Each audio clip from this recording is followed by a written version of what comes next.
In a small New Jersey town built on factories, freight trains, and blue-collar dreams, one boy discovered that music could tell the truth louder than any voice around him. His name is Bruce Springsteen. Raised in a working-class family, he grew up surrounded by struggle, silence, and the steady heartbeat of American life. He found his escape in a guitar, a garage band, and the belief that songs could lift people higher than circumstance. Night after night, he played in dim bars and crowded clubs, chasing a sound that felt honest, raw, and full of longing. While the world chased trends, Springsteen chased the soul of the everyday American, turning their hopes and heartbreaks into music that felt like a prayer.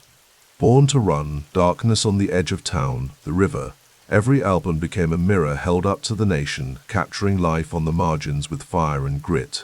He didn't just perform, he testified, delivering concerts that lasted for hours, fueled by sweat, conviction, and an unshakable belief in the power of rock and roll.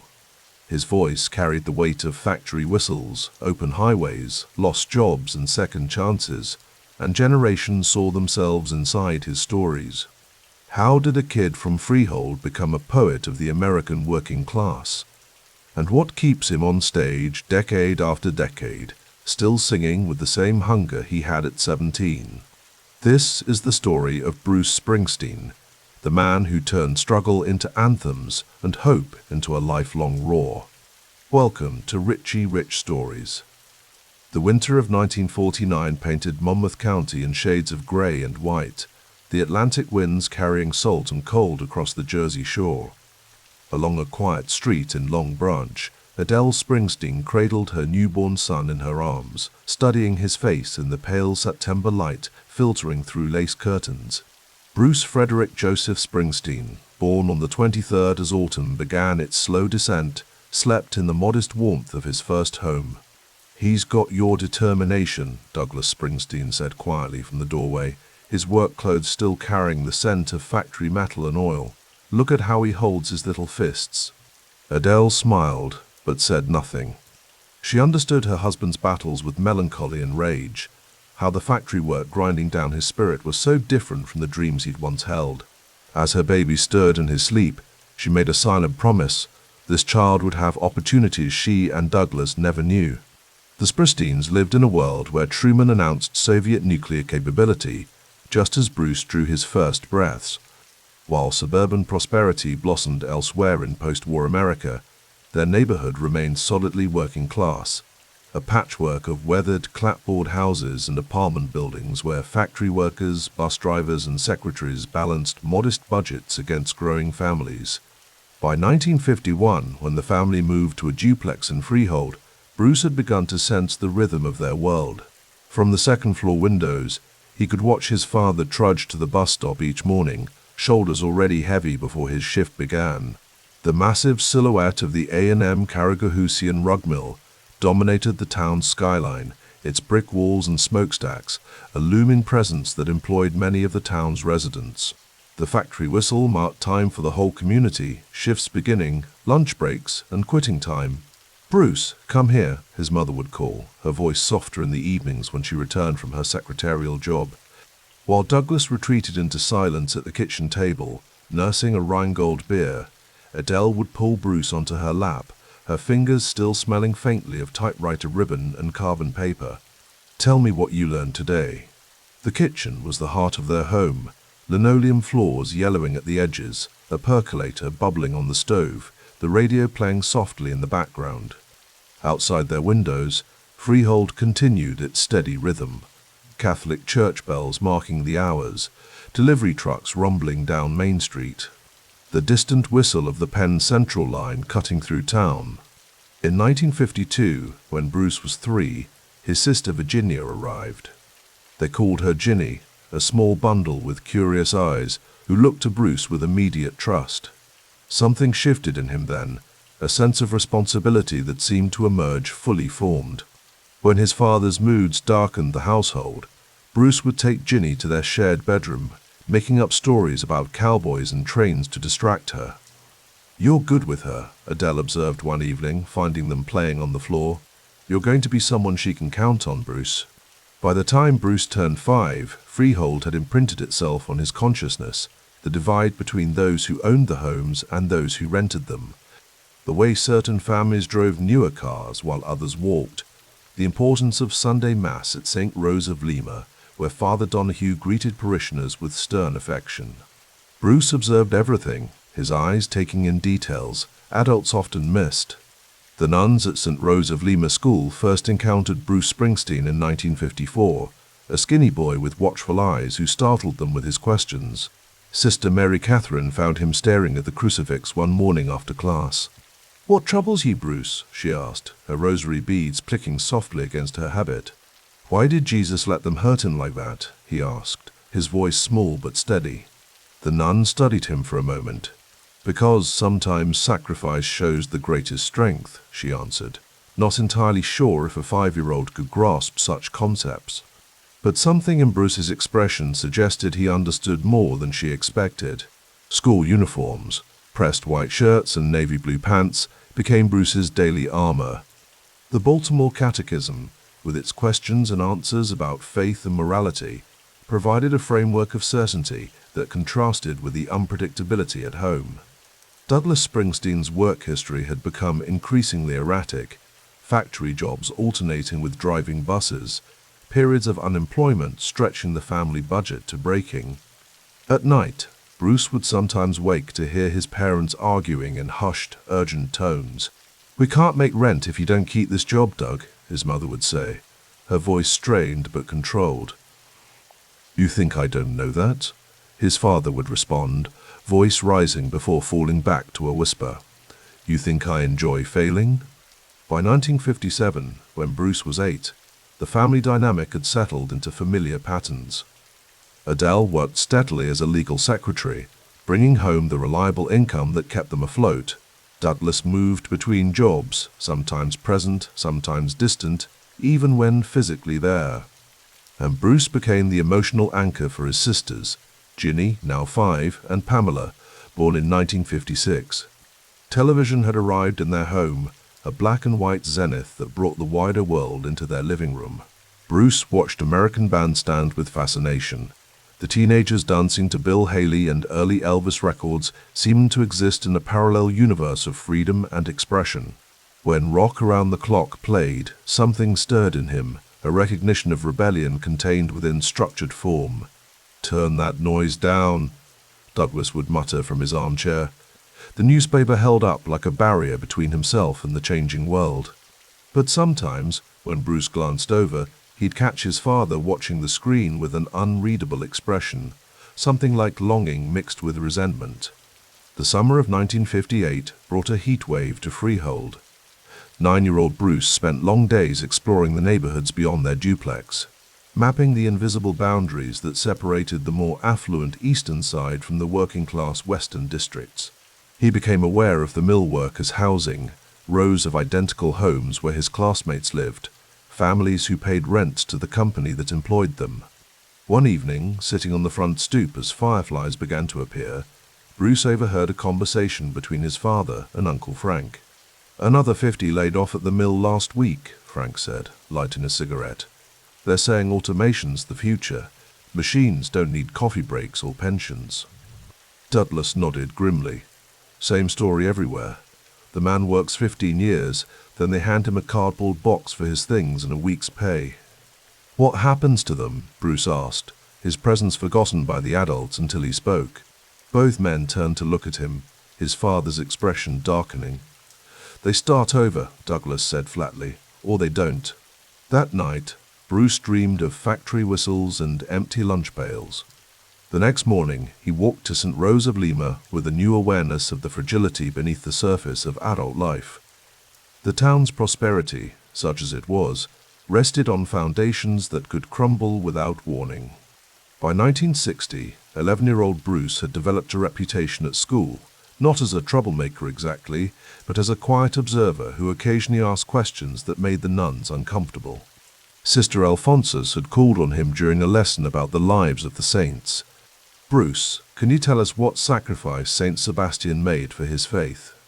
"He let them shoot him full of arrows," Bruce answered promptly. Then, after a pause, But I was wondering, wouldn't God rather have him alive doing good things than dead being an example?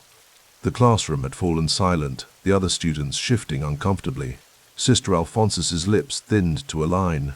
That's enough, Bruce. See me after class. Later, walking home with his friend Bobby Duncan, Bruce kicked at loose stones on the sidewalk. I wasn't trying to be smart, he said. I really wanted to know. You always ask stuff nobody else does, Bobby replied. My dad says that's how you end up without friends. Bruce considered this. Your dad works at the mill, right? Bobby nodded. Supervisor now, got promoted last year. Is he happy? The question hung in the air between them, strange and adult. Bobby frowned. What do you mean? He's got a good job. That's not what I asked, Bruce said quietly. That evening, as the Springsteen family ate dinner, meatloaf and mashed potatoes, a typical Monday meal, Bruce studied his father's face. Douglas ate mechanically, responding to Adele's gentle attempts at conversation with single words or nods. The weight of something unspoken pressed down on the table between them. After dinner, Bruce helped wash dishes, standing on a stool beside his mother at the sink. Mom, he said carefully, is Dad happy? Adele's hand stilled in the soapy water. She looked out the window for a long moment before answering. Your father carries things inside that make happiness difficult for him, she said finally. It's not about you or your sisters. It's not even about me. Some people just find the world harder to live in. Bruce considered this, the dish towel forgotten in his hands. Is that why he gets so mad sometimes? Because things are hard? Yes, she said, resuming her washing, and because he wanted different things from life than what he got. Like what? Adele sighed. Dreams, Bruce. Everybody has them. Sometimes they just slip away. In the summer of 1961, as Kennedy's New Frontier rhetoric filled the airwaves and the first American astronauts ventured into space, 12-year-old Bruce found temporary escape at the Strand Theatre's Saturday matinees. Westerns were his favorite, stories of open spaces and clear moral choices, heroes who stood apart but fought for what was right. He'd emerge from the dark theatre blinking into the afternoon sunlight, the streets of Freehold momentarily transformed into frontier towns through the magic of imagination. One such Saturday, he returned home to find his father sitting alone on the front steps, smoking a cigarette with methodical precision. Douglas rarely initiated conversations with his son, so Bruce was surprised when his father patted the space beside him. Sit down a minute, Douglas said, his voice neutral. Bruce sat, heaving a careful distance between them. His father smelled of cigarettes and the faint metallic scent that clung to him after shifts at the factory. I saw Mr. Rossetti today, Douglas said. He mentioned you've been helping at his grocery store, stocking shelves. Bruce nodded, uncertain where this was heading. Just on Thursdays after school, he gives me 50 cents. Douglas took a long drag from his cigarette, the ember glowing orange in the fading daylight. What do you do with the money? I'm saving it, Bruce said, in a jar under my bed. What for? Bruce hesitated. Nothing specific, just to have it. His father's laugh was brief and without humor. Smart kid. The world runs on money, Bruce. The people who have it and the people who don't. He flicked ash onto the concrete step. Remember that. The conversation ended as abruptly as it had begun, but something about it stayed with Bruce. The following Thursday, when Mr. Rossetti handed him his 50 cents, Bruce studied the coins in his palm with new awareness, not just of their value, but of what they represented: independence, security, choices. By 1962, Bruce had entered adolescence, his body beginning the awkward transformation toward manhood. Freehold High School loomed in his future, a building of brick and glass where the rigid hierarchies of teenage life were already being established among his older neighbors. Bruce watched the high school boys with their letter jackets and crew cuts, the conformity of their existence both intimidating and vaguely disturbing. The Karagihousian rug mill had begun laying off workers in greater numbers, rumors of eventual closure circulating through the town like a slow-moving storm. Families who had worked there for generations now faced uncertain futures. Bruce saw the impact in the quieter aisles at Rossetti's grocery. in the empty stools at the Woolworths lunch counter, in the strain on parents' faces at St. Rose of Lima's Sunday services. At 13, Bruce had developed an acute sensitivity to atmosphere, the unspoken tensions that filled rooms, the way adults communicated volumes in glances and silences. His own home remained a place of unpredictable emotional weather, his father's moods darkening without warning, his mother's steady presence, the counterbalance that kept their family functioning. One evening, as they sat listening to the radio, Elvis Presley singing "Return to Sender," Bruce noticed his mother watching his father with a particular expression, concern mixed with a deep, patient love. Douglas sat in his armchair, eyes closed, fingers tapping slightly against the armrest in time with the music. For a brief moment, something like peace settled over his features. Bruce glanced at his sisters, Ginny engrossed in a book, Pamela playing quietly with paper dolls, and felt a surge of protectiveness. They were his responsibility in ways he couldn't fully articulate, but deeply understood. Whatever storms came, he would be their shelter. The following Sunday, after Mass, Father Donahue stopped Bruce as the family was leaving. "Bruce," he said, his Irish accent still strong after decades in New Jersey, "Sister Alphonsus tells me you have a good mind for questions." Bruce shifted uncomfortably, aware of his parents waiting nearby. "I don't mean to cause trouble, Father." The priest smiled. "Questions aren't trouble, lad. They're how we find our way." He glanced at Douglas Springsteen, then back to Bruce. "Just remember, faith isn't about having all the answers. It's about finding strength in the searching." As 1963 approached, bringing with it Bruce's final year at St. Rose of Lima before high school, Freehold settled into the rhythms of a small town sensing change on the horizon. The 3M tape plant had opened, providing some new jobs, but the rug mill's decline continued, a slow economic bleeding that affected every aspect of community life.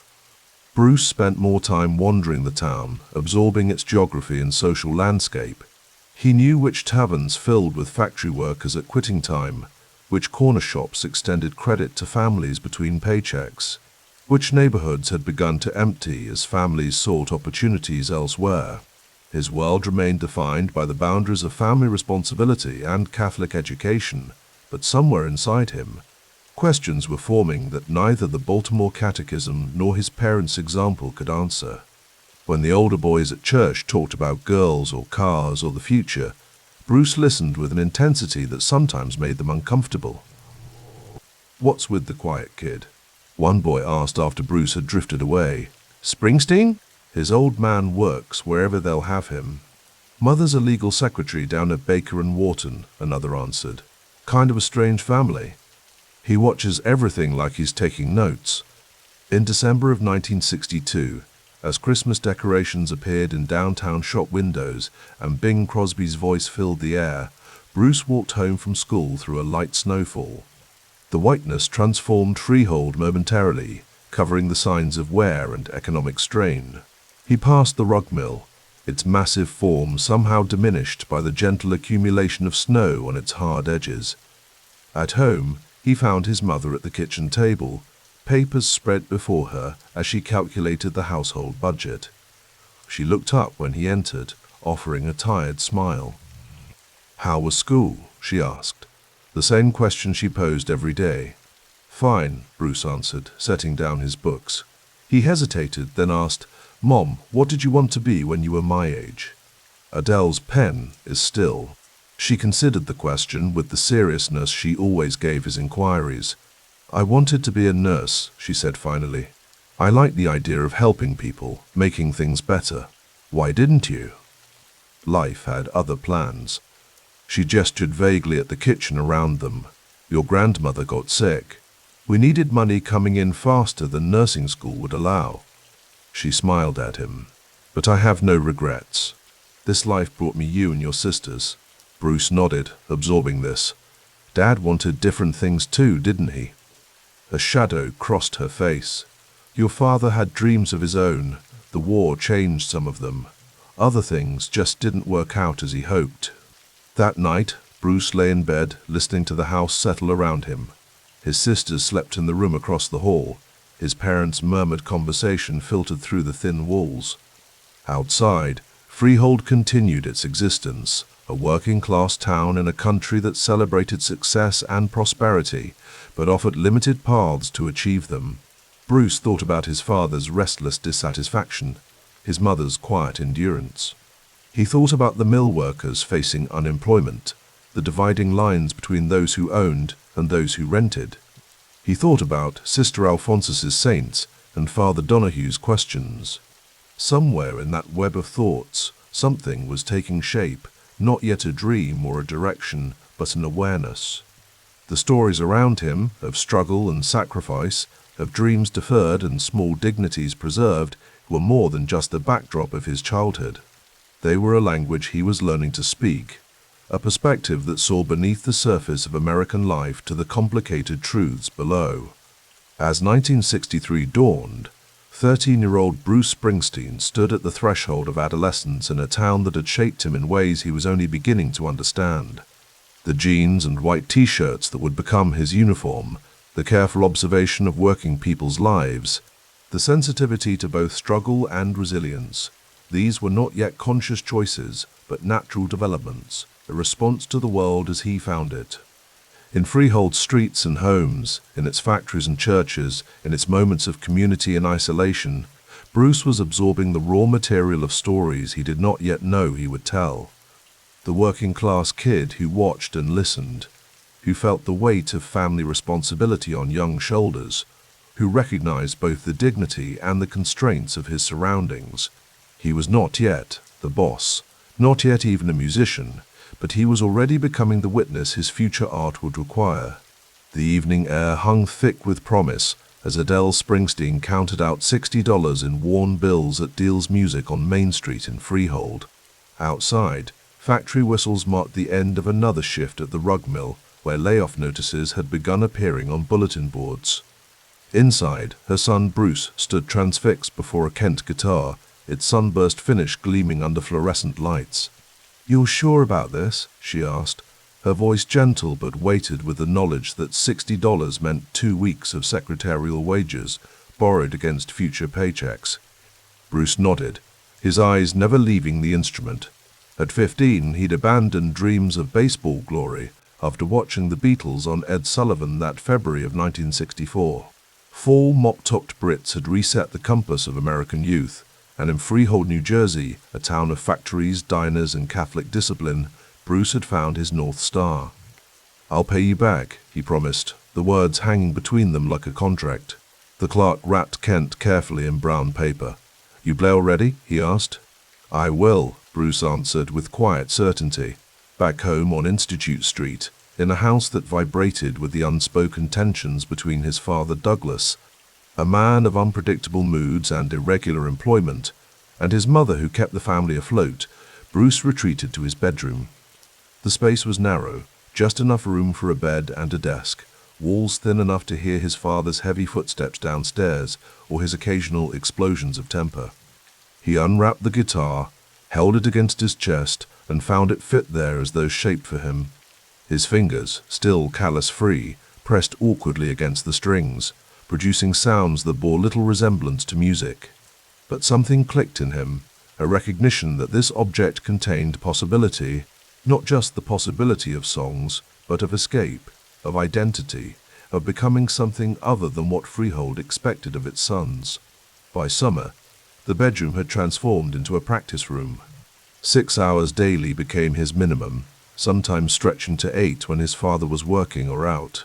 His fingers bled, then toughened. School became secondary, his social life revolving around the few who shared his new obsession. The discipline surprised even him. This was the same boy who'd resisted homework, chores, and every other demand for consistency. "It's like he's possessed," his sister Virginia told their mother, listening to the same chord progressions repeat through the ceiling. Adele just nodded, recognizing something in her son's determination that reminded her of herself, the quiet stubbornness that had kept the family fed and housed despite Douglas's inconsistency. The transformation wasn't just in his hands, but in his ears. Late nights with a transistor radio pressed against his pillow, Bruce absorbed John Lee Hooker's hypnotic blues, the storytelling of Woody Guthrie, and the razor-sharp poetics of Bob Dylan. The British invasion bands, Beatles, Rolling Stones, showed how these American roots could be rewired, electrified, and sold back to their country of origin at volume. By early 1965, the solitary practice had outgrown the bedroom. Bruce found others, boys with silvertones and harmonies bought with paper-route money, drummers who practiced on phone books when their parents banned the real thing after 8 p.m. They gathered in basements with concrete floors, tube amps glowing in the dim light, cigarette smoke curling toward bare bulbs. In one such basement, he met Tex Vineyard, a factory worker who moonlighted as a band manager for teenagers with dreams bigger than their amplifiers. Tex saw something in the intensity of the skinny kid with the second-hand Kent. "You serious about this?" Tex said after watching Bruce work through a chord progression for the 20th time, refusing to move on until it was clean. "Yes, sir," Bruce answered, the formality automatic in the presence of an adult who took him seriously. Tex nodded. "Then let's get you a decent amp. That thing you're playing through sounds like a dying cow." This was Bruce's introduction to the concept of gear as investment. Tex advanced money for equipment the boys couldn't afford, believing in return before it materialized, teaching them that professional sound required professional tools. The Castiles formed around Bruce, George Thies, and a rotating cast of local boys who could keep time and tune their instruments. They played covers, Hang On Sloopy, Gloria, songs that required more energy than technique. Bruce wasn't yet the frontman, he was the guitarist, studying the mechanics of performance while George handled most of the vocals. Their first gig came in a church basement in 1965, a CYO dance with folding chairs pushed against cinder block walls and a few colored lights creating the illusion of atmosphere. $20 split between 5 boys meant $4 each, more than a day's minimum wage for a night's play. "We got paid," Bruce told his mother that night, holding up 4 crumpled $1 bills as if they were rare artifacts. Adele smiled. "That's nice, honey," she said, but the meaning registered in her eyes. This wasn't just spending money, it was proof of concept. The Castiles graduated from church basements to teen clubs, high school dances, and the occasional private party. The pay improved, $30, sometimes $50 for a good night at the more established venues. Bruce kept meticulous accounts of every dollar, not from greed but from the growing realization that music could be more than passion. It could be a livelihood. Tex Vineyard proved more than just a financial backer. He became a mentor in the business of being a band. He taught them to arrive early, to dress uniformly, to thank the hosts. He drilled them on set lists, pacing, and reading a room. When they grew sloppy or overconfident, he pulled them back to basics. "You think the Beatles just showed up in Hamburg and winged it?" he'd say, referencing the Fab Four's grueling club residencies. "They played 8 hours a night until they couldn't see straight. That's how you get good enough that people can't ignore you." Bruce absorbed these lessons with the same intensity he'd given to mastering bar accords. The discipline that had seemed impossible for schoolwork came naturally when applied to this all-consuming purpose. By 1966, the band had developed a small but loyal following. They weren't just playing, they were drawing crowds. Teenage girls positioned themselves near the stage, swaying to "I Wanna Be Your Man" or "Twist and Shout." Bruce noticed the pattern. Music created connection, and connection created opportunity.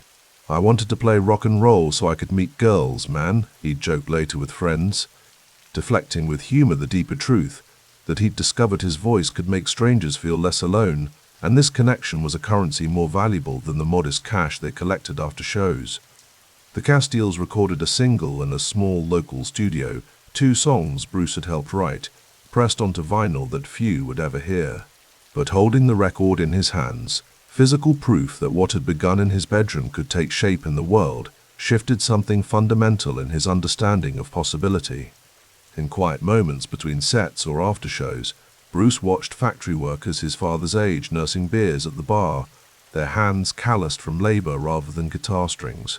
He saw the trajectory laid out for freehold boys, the rug mill or the military, marriage at 20, children by 22, a slow submission to diminishing horizons. "I won't disappear," he told George after a gig as they loaded equipment into Tex's station wagon. "I'm not ending up on some assembly line." George, who understood Bruce's home life without requiring explanations, nodded.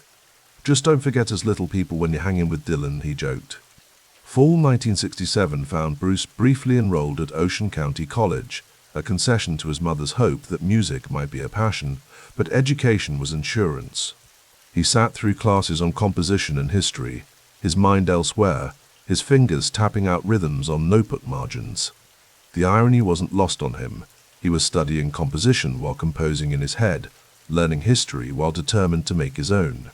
"I'm not coming back next semester," he told his mother over dinner in December, the words rehearsed but still difficult to deliver. "I need to focus on the music." She set down her fork, studied him across the table. Douglas was absent, as he often was at dinner, his chair empty, but somehow still dominating the small kitchen. "You're sure?" she asked, echoing the question from the music store 3 years earlier. Bruce nodded, recognizing the weight of the moment. He was choosing a path with no guarantees, in a time when the draft hovered over young men's futures and economic security meant union cards or college degrees. "I'm sure," he said. Adele considered her son, no longer the awkward boy who'd struggled to find his place, but a young man with calloused fingertips and a clarity of purpose she'd rarely seen in men twice his age. "Then he better be good at it," she said finally, her words carrying neither blessing nor condemnation, just the practical wisdom that had sustained her through her own compromised dreams. That night, Bruce sat on his bed with his guitar, no longer the Kent but a used Telecaster he'd saved for months to buy, and began working on a song that tried to capture what he couldn't articulate at dinner. It wasn't about escape exactly, but about transformation, about streets and highways, about movement as both literal journey and internal evolution. The song wasn't Born to Run, that lay years ahead, beyond the horizon of his current capabilities, but it contained the seeds of what would become his signature themes: cars as freedom, romance as redemption, the promise and betrayal of the American dream. As 1967 drew to a close, Bruce Springsteen stood at the first of many crossroads. The Castiles were fraying as members faced the same choices he did: college, work, the draft. Tex Vineyard continued to believe, but the local circuit had its limits. The $20 to $50 paydays had proven music could pay, but not that it could sustain. What Bruce carried forward from those foundational years was more valuable than money: the discipline of daily practice, the economics of performance, the almost religious commitment to connection. The Kent guitar had become a key that unlocked not just music but identity. 6 to 8 hours daily in that bedroom practice room had built more than technique. It had built character, resilience, and a way of seeing the world as raw material for songs yet unwritten. In the quiet moments before sleep, listening to the distant rumble of traffic on the parkway, a sound that had always seemed to him like invitation. Bruce would sometimes remember that moment in Deal's music, his mother counting out 60 borrowed dollars, investing in his dream before either of them knew if dreams could yield returns. It was a debt he would spend a lifetime repaying, not just in cash but in the currency of stories told, connections forged, and possibilities enlarged for himself, and eventually for millions who would find in his music the voice of their own unspoken yearnings. But all that lay ahead, invisible from the vantage point of 1967, for now, there was only the next gig, the next song, the next day of practice, the steady accumulation of skill and experience that constitutes any meaningful apprenticeship. The highways of New Jersey waited, patient as destiny. The late February air cut cold through the streets of Asbury Park as Bruce Springsteen counted the night's earnings under the dim backstage light of the Upstage Club. $273 for a Thursday night, split 5 ways. He tucked the cash into 5 envelopes, writing each band member's name with a stub of pencil. $54.60 apiece, minus 15 for the blown amp fuse they'd replaced earlier. "That's $50 each, gentlemen," he said, sliding the envelopes across the battered dressing room table. Not bad for a Thursday. The year was 1969, and Steel Mill Bruce's latest musical incarnation was beginning to draw steady crowds on the Jersey Shore circuit. The members nodded silently, their eyes heavy with exhaustion after a 4-hour set that had stretched from midnight until the strange, liminal hour of 4 a.m. when only the truly devoted or truly lost remained.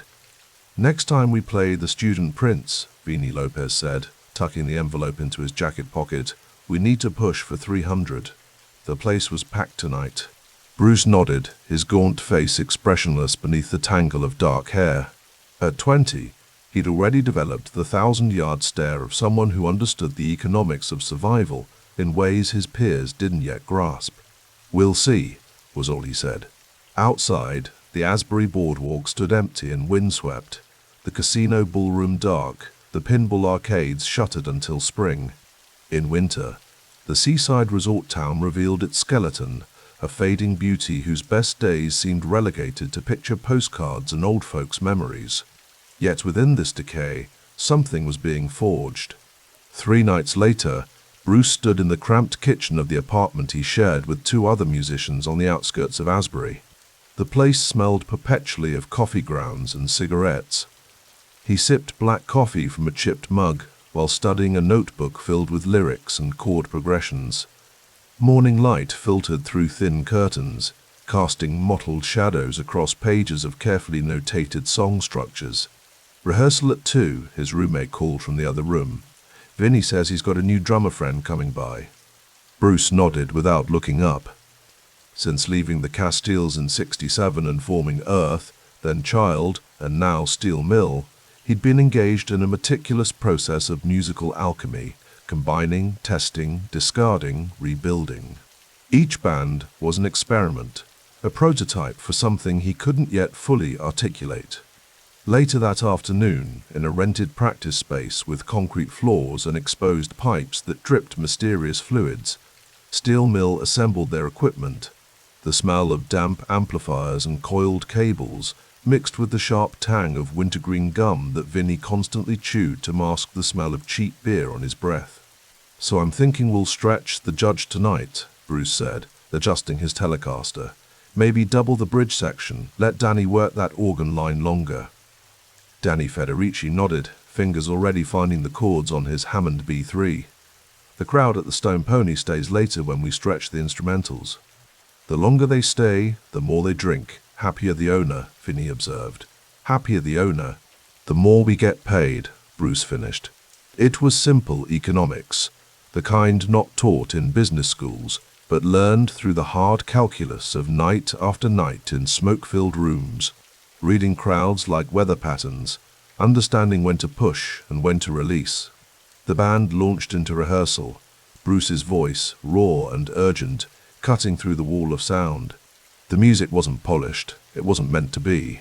It was something else entirely, a muscular, primal language that spoke of factory towns and boardwalk dreams, of promises made and broken, of a working-class existence that seemed increasingly precarious as factories began closing across New Jersey. By summer of 1970, tensions in Asbury Park had reached a breaking point. The west side of town, predominantly black, systematically neglected, erupted after a young black teenager was beaten. 4 days of riots followed. National Guard jeeps rolled down streets Bruce had walked countless times. Tear gas lingered in the air. Curfews were imposed. On the 3rd night, Bruce stood on the rooftop of the upstage, watching smoke rise from several blocks away. The club owner had let him up to retrieve equipment before curfew fell. "This town's been coming apart for years," said a voice behind him. It was Carl Tinker West, Steel Mill's manager, and the owner of the surfboard factory where they sometimes rehearsed. Bruce nodded. 2 different worlds in the same zip code. "Speaking of 2 worlds, I got a call from a promoter in Virginia. I want the Steel Mill for a weekend in August, 3 nights, $600. Bruce calculated quickly, travel expenses, food, possibly a motel room to share. After splitting the money, they'd each clear maybe $75. "We'll take it," he said. The Virginia shows marked a turning point. Away from home, playing to strangers instead of the loyal shore crowd, Bruce felt something shift in his approach. The band played with a desperate intensity, as though everything depended on converting these unfamiliar faces. By the third night, word had spread and the club was overflowing. These kids drove from 40 miles away, the club owner said, counting out crisp bills at the end of the night. Whatever you're doing, it's working. What Bruce was doing was dismantling and rebuilding the very concept of a live show. While other bands played tidy 45-minute sets and retreated, Steel Mill would play for hours, Bruce reading the room like a conductor, signaling band members with subtle nods or a particular guitar flourish that meant stretch this section or take it down. It wasn't just stamina, though that was part of it, but a recognition that in the economy of live music, generosity created its own currency. Give people more than they expect, and they return, bringing friends. Those friends bring others. It was network effects before anyone had named the concept. By early 1971, Bruce had dissolved Steel Mill and formed Dr. Zoom and the Sonic Boom, a sprawling, experimental collective with horns and multiple singers. Then, just as quickly, he reconfigured again as the Bruce Springsteen Band. Each iteration taught him something about sound dynamics, about personnel chemistry, about what worked and what didn't when trying to hold a crowd's attention for hours.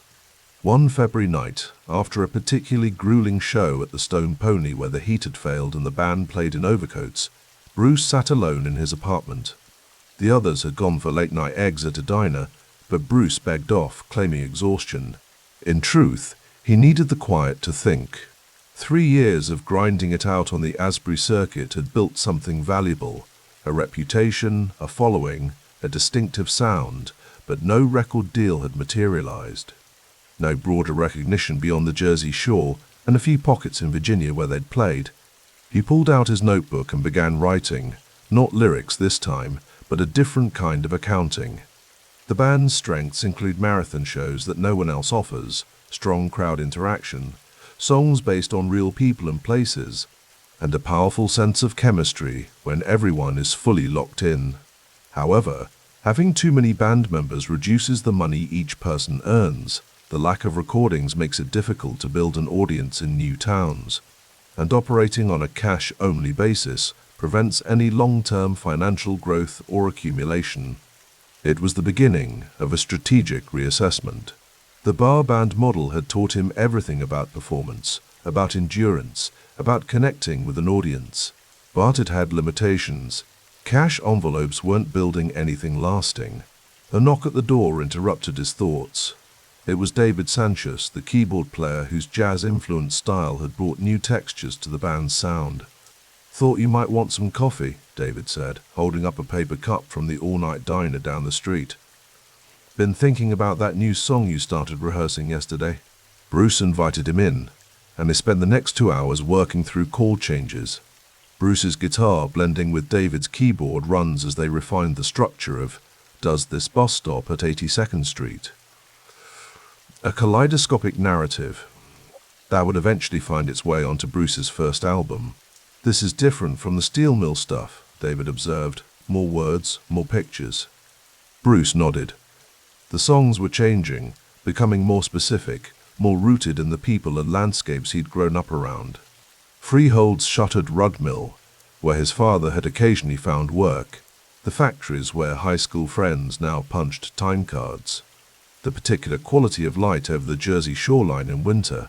"I'm thinking about trying to get these recorded properly," Bruce said. "Not just for us to play live, but as a record." David smiled. "About time." In the summer of 1971, Mike Appel, a music industry hustler with connections and boundless confidence, caught one of Bruce's marathon sets at the Student Prince. Afterward, he cornered Bruce outside. "You need to be making records, not just playing bars," he said, voice rapid and tense. "I can get you in front of people who matter." Bruce had heard similar pitches before, but something about Apple's conviction was different. They agreed to meet the next day at a diner. Over eggs and endless coffee, Apple outlined his vision, auditions with record executives, a proper demo recording, maybe even some opening slots for established acts. Bruce listened, saying little, evaluating. "What makes you think we're ready?" he finally asked. "Are you kidding? Most bands play for 45 minutes and they're gassed. You guys play for 4 hours, and the last song has as much energy as the first. That's rare, that's marketable. Bruce considered this. The marathon shows that had become their signature, initially born of economic necessity, play longer, make more, had evolved into something else, a covenant with the audience. A promise that they would give everything, holding nothing back. I've got songs that aren't right for the band, Bruce admitted, more personal stuff. Even better, Appel said. Solo material and band material, that's 2 angles we can work.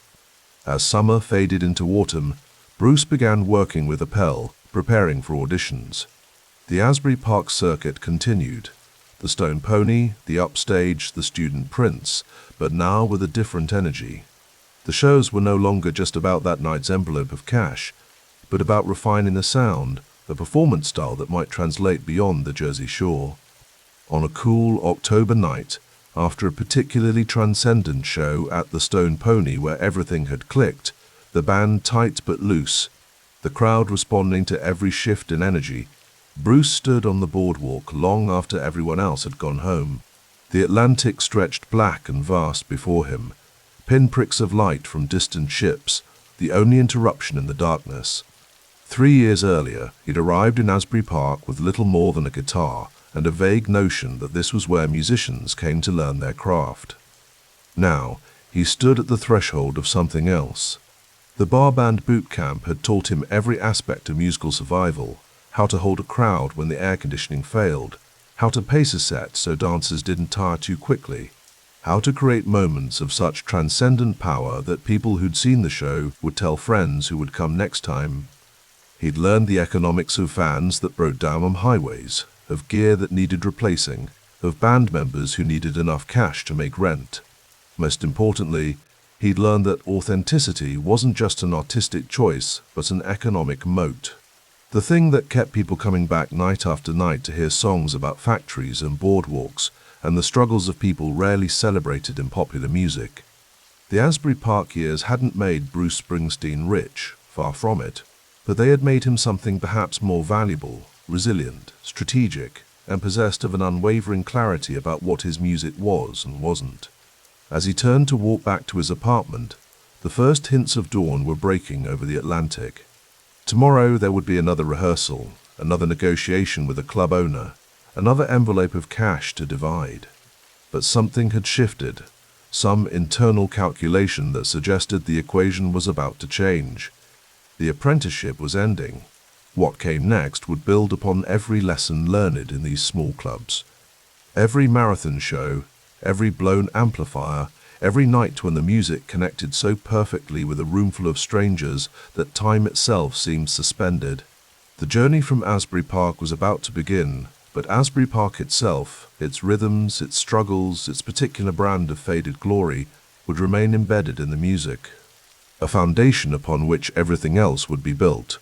The afternoon light slicked through the Venetian blinds in John Hammond's office at Columbia Records, cutting bands of golden dust across the worn carpet. Bruce Springsteen sat alone, perched on the edge of his chair, fingers resting on the neck of his acoustic guitar. Outside, the Manhattan traffic hummed 20 floors below, but here, time seemed suspended in amber. Hammond, legendary for his ear, the man who had discovered Billie Holiday, Aretha Franklin, and Bob Dylan, leaned back in his leather chair, eyes closed.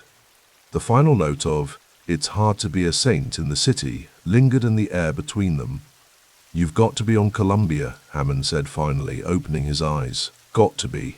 Bruce nodded, trying to keep his face neutral despite the thrill coursing through his veins.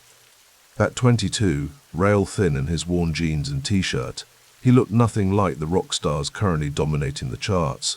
No flowing locks like Robert Plant, no peacock glamour like Bowie. Just a kid from the Jersey Shore with a head full of stories and calloused fingertips. "Mike's gonna handle the details," Bruce said, referring to Mike Apple, his manager, who was pacing the hallway outside. Hammond's face betrayed nothing. Of course. Later, in a wood-paneled conference room, Mike Apple's voice filled the space as Columbia executives nodded along. Bruce sat quietly, watching the scene unfold like he was observing it from somewhere outside himself. The advance they were discussing, somewhere between 25 and 65,000, numbers that seemed impossible, would solve immediate problems.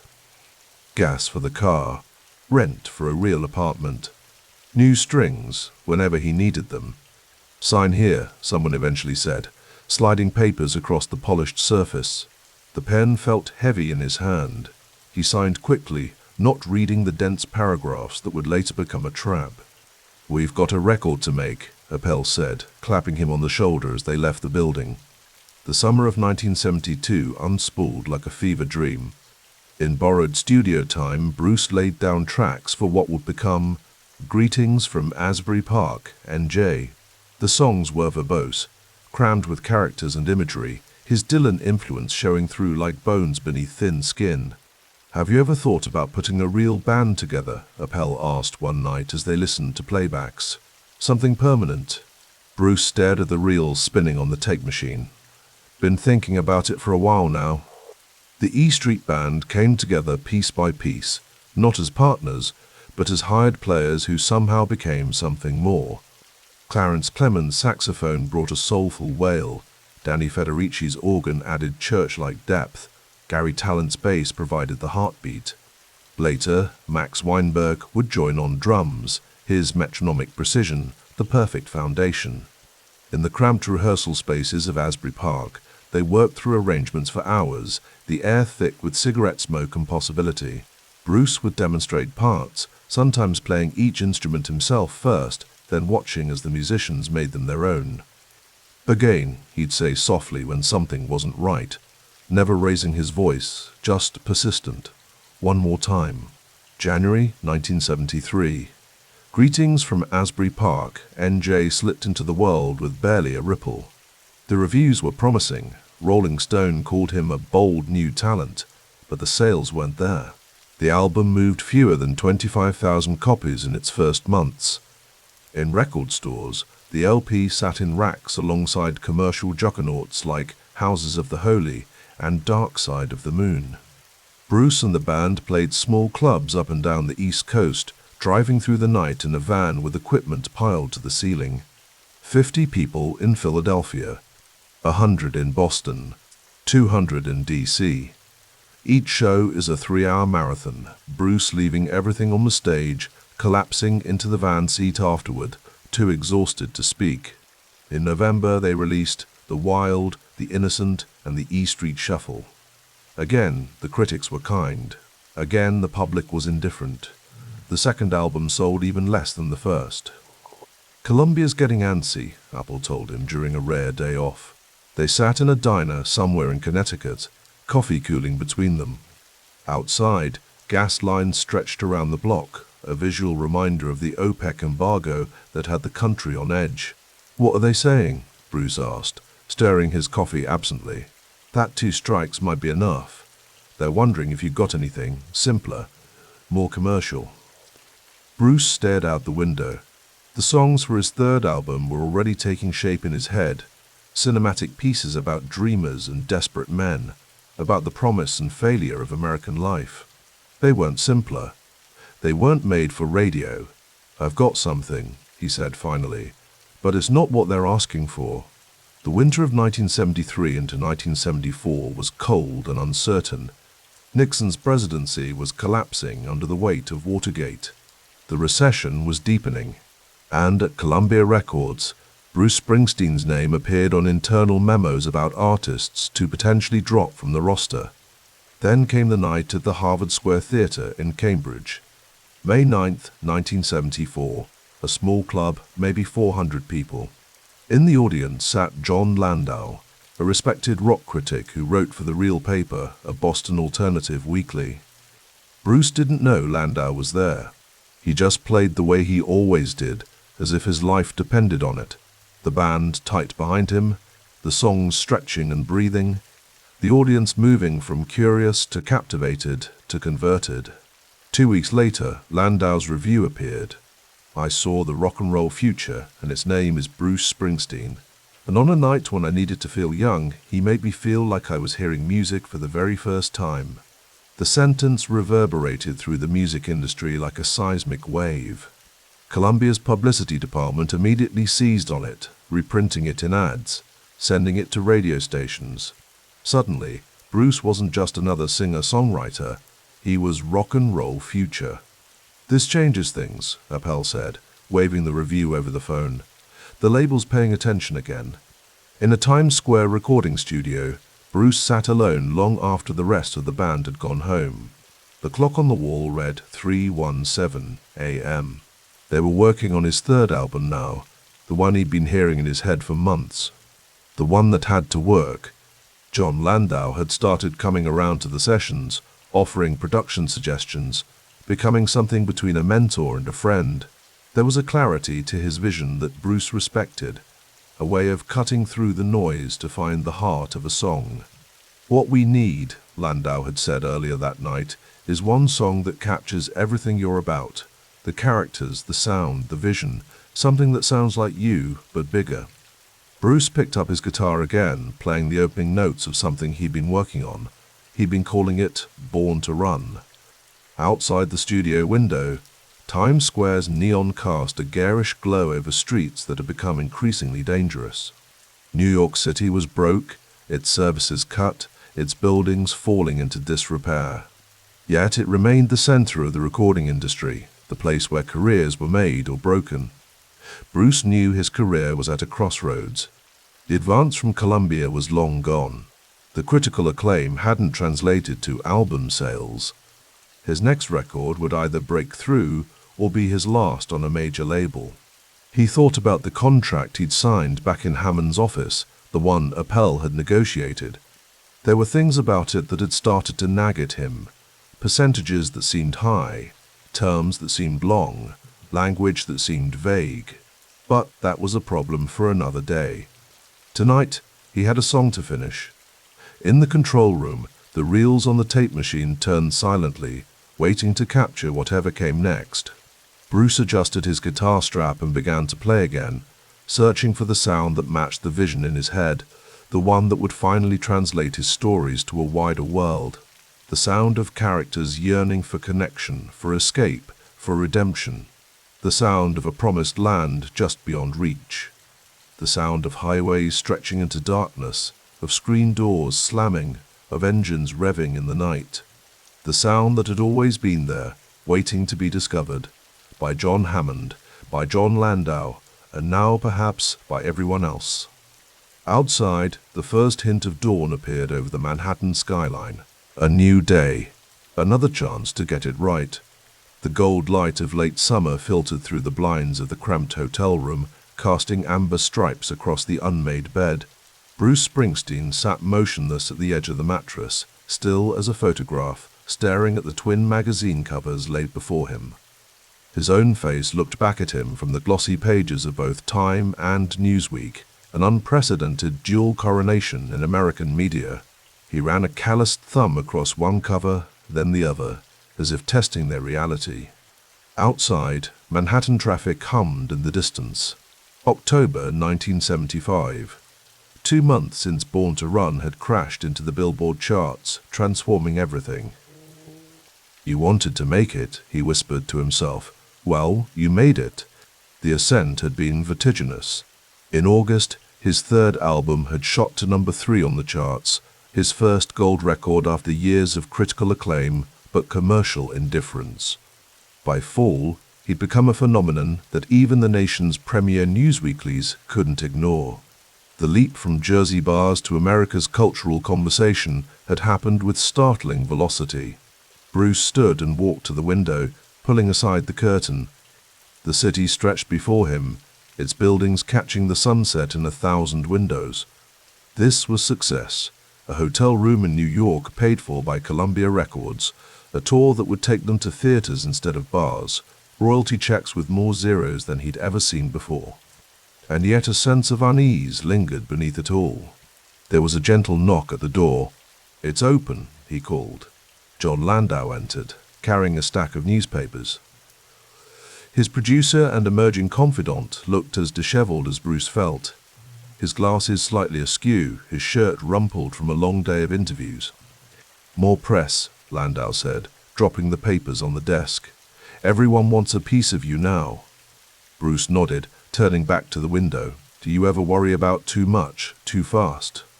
Landau removed his glasses, cleaning them methodically with his shirt. You mean the backlash? Yeah. The whole overhyped thing. Bruce gestured toward the magazines. 2 covers in the same week. People are going to expect the second coming. The album delivers, Landau said simply. That's what matters. Everything else is just noise. Landau had been right before. His review in the real paper the previous year, I Saw Rock and Roll Future, and its name is Bruce Springsteen, had been a lifeline when Bruce was struggling. When the first 2 albums had stalled commercially, when Columbia was growing impatient. Now Landau was more than a critic. He was a producer, an advisor, a friend navigating the industry's treacherous waters. The clarity you brought to the sound, Bruce said quietly, that's what made the difference. The album had indeed sounded different from his earlier work. Gone was the cluttered production, the verbal excess. In its place was something anthemic, cinematic, a collection of stories about dreamers and losers set against the backdrop of an America that had lost its way after Vietnam, after Watergate. The sound was always there, Landau replied. I just helped clean the windows so people could see in. The telephone rang, its shrill tone breaking the moment. Bruce answered, listened, then hung up. Mike says we're booked on another TV spot next week, he said, referring to Mike Apple, his manager. Columbia's pushing hard. Landau's expression flickered briefly. The relationship between Landau and Apple had grown increasingly strained as Bruce's star rose. Different philosophies, different visions. Landau represented artistic clarity. Appel pushed for commercial breakthroughs. For now, Bruce needed both. The machine is rolling, Landau said. Columbia's got their tentpole act now. Bruce picked up one of the magazine covers again, studying his own face. The stubble, the intense gaze, the working-class aesthetic that set him apart from the glitter rockers and progressive virtuosos dominating the charts. No sequins, no elaborate stage costumes. Just denim, leather, and a worn Telecaster. You know what's funny, Bruce said. The press keeps calling me the boss. If they only knew where that came from. In the early days, he'd been called that because he collected the gig money and distributed it to the band members. A practical role in a cash business. Now it had become shorthand for his perfectionism, his control over the E Street Band's sound, his insistence on marathon rehearsals. A nickname that had once been about necessity had transformed into mythology. It's a good moniker, Landau said. People respond to it. Bruce shook his head. It's just strange, you know, all this. He gestured toward the stack of papers, the magazines, the evidence of his suddenly elevated station. Born to Run had changed everything, not just professionally, but financially. For the first time, he was looking at a year where he might clear 6 figures. Real money, though Apple's management deal meant a significant portion would flow elsewhere. I should call my mum, he said absently. Let her know things are good. Adele Springsteen had supported her son's musical ambitions when others had doubted, working as a legal secretary to keep the family afloat while his father drifted between jobs, battling his own demons. Bruce's relationship with his father remained complicated, distant, tense, unresolved, but his mother had been a steady presence, a believer. There was another knock at the door, more insistent this time. Clarence Clemens entered, his imposing frame filling the doorway, saxophone case in hand. They want us downstairs for sound check, the saxophonist said, his deep voice reverberating in the small room. Bruce smiled at the sight of his friend. Big man, give me 5 minutes. Clarence nodded, lingering in the doorway. You see these? He asked, pointing to the magazine covers. Hard to miss, Bruce replied. Not bad for a couple of guys who were playing for door money a few years ago. The bond between them had been visually immortalized on the album cover, Bruce leaning on Clarence, white and black, a statement about brotherhood in music that transcended America's racial divides. Eric Miola's photograph had captured something essential about the E Street Band's spirit, about what they were trying to build together. Clarence studied the magazines for a moment longer. They're going to try to put us in boxes, you know, try to explain what this is. Bruce nodded. Let 'em try. After Clarence departed, Bruce turned to Landau. You think we're ready for this? The band, I mean. The E Street Band is the best live rock act in America, Landau said without hesitation. The only question is whether America is ready for you. Bruce gathered his jacket, preparing to head downstairs. Outside, a light rain had begun to fall, blurring the city lights into watercolor smears. The songs are about dreams, Bruce said quietly. American dreams. But not the easy ones, not the greeting card versions, the runaway ones, the desperate ones. Landau nodded. That's why they connect. You're not selling fantasy, you're selling recognition. In the elevator, Bruce thought about the contradiction at the heart of his emerging success. He'd written songs about factory workers, about street racers, about people trapped in small towns. And now those songs had made him wealthy, had put him on magazine covers, had given him access to circles he'd only observed from a distance. The elevator doors opened onto the lobby, where the rest of the E Street Band waited.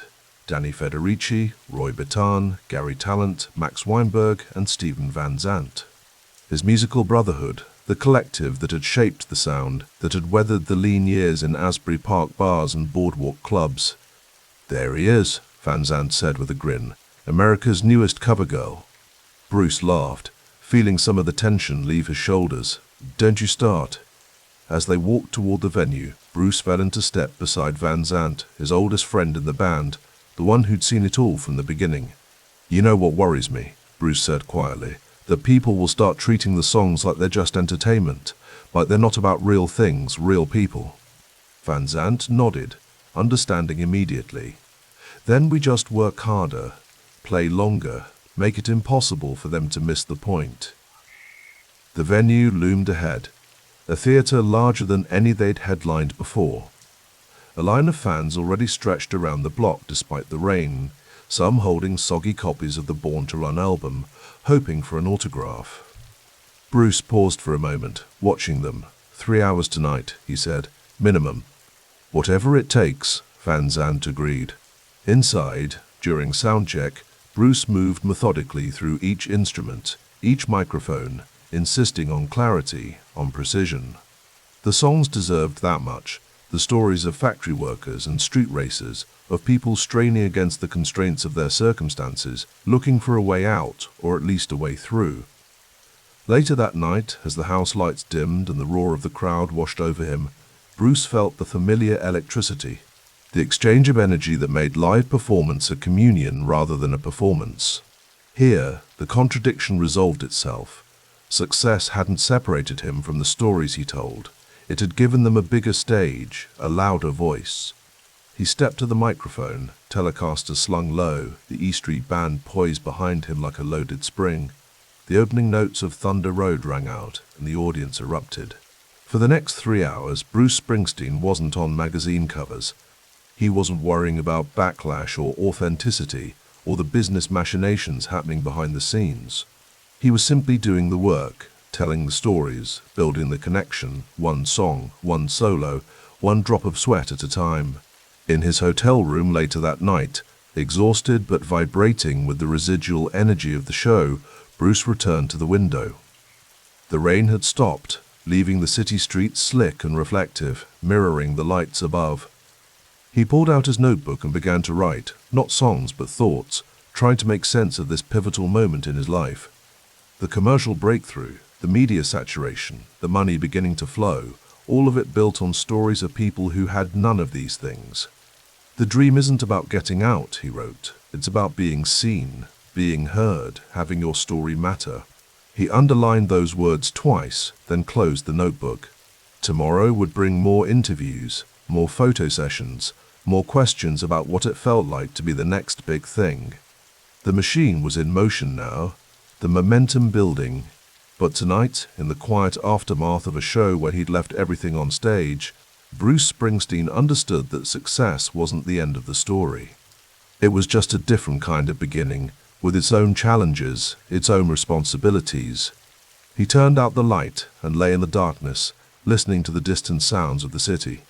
The covers of Time and Newsweek lay on the bedside table, already yesterday's news. The real work, the shows, the songs, the stories, that was tomorrow and all the tomorrows after. In the runaway American dream, Even dreamers who caught the train had to decide where they were going and why. Bruce Springsteen, the reluctant boss, the bar band veteran suddenly thrust into the national spotlight, drifted into sleep with that question echoing in his mind. The answer would come, as it always did, in the work itself. The rain slid down the windows of a modest Manhattan hotel room, creating wavering shadows that danced across a heavy wooden desk strewn with legal papers. Bruce Springsteen sat with his head in his hands, the stillness of the room broken only by the occasional muted horn from the street below. Outside, New York City continued its relentless rhythm, oblivious to the war being waged in conference rooms and courthouses throughout 1976. The lawsuit had frozen everything. 18 months of creative paralysis. 18 months of watching the momentum from Born to Run slowly dissipate like smoke in a breeze. The bitter irony wasn't lost on Bruce. A song about escape had become his prison. "How much today?" he asked John Landau, who sat across from him, calculator in hand. Landau adjusted his glasses, the fluorescent light catching the lenses. "Another 20 grand. Brings us to about 200,000 total." Bruce nodded silently. $200,000 bleeding away. Not into recording, not into touring, but into the pockets of lawyers fighting over who would control his creative future. The dispute with Mike Apple, once his manager and producer, had escalated from disagreement to all-out legal warfare. At stake, who would produce Bruce's music and, more critically, whether Bruce might lose the rights to Born to Run entirely. "Sometimes I think I should just walk away from it all," Bruce said quietly, the words hanging in the air between them.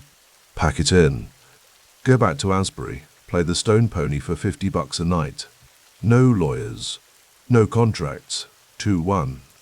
"You don't mean that," Landau replied, his voice steady. "Don't I?" Bruce stood, moving to the window. "I've got the guys waiting, Clarence, Miami, Danny, Gary. They're taking side gigs now because I can't record, can't tour. I've got nothing to give them." Outside, New York looked tired. It was the summer of '77, and the city wore its struggles openly. Near bankruptcy, crime rates soaring, the son of Sam still prowling the streets. The previous month's blackout had triggered looting across Brooklyn and the Bronx. A city on edge, much like the man watching it rain. "The settlement offer came in," Landau said, breaking the silence. "Apple wants $800,000 and a producer credit on the next album." Bruce laughed bitterly. $800,000 for signing a piece of paper I never should have signed in the first place.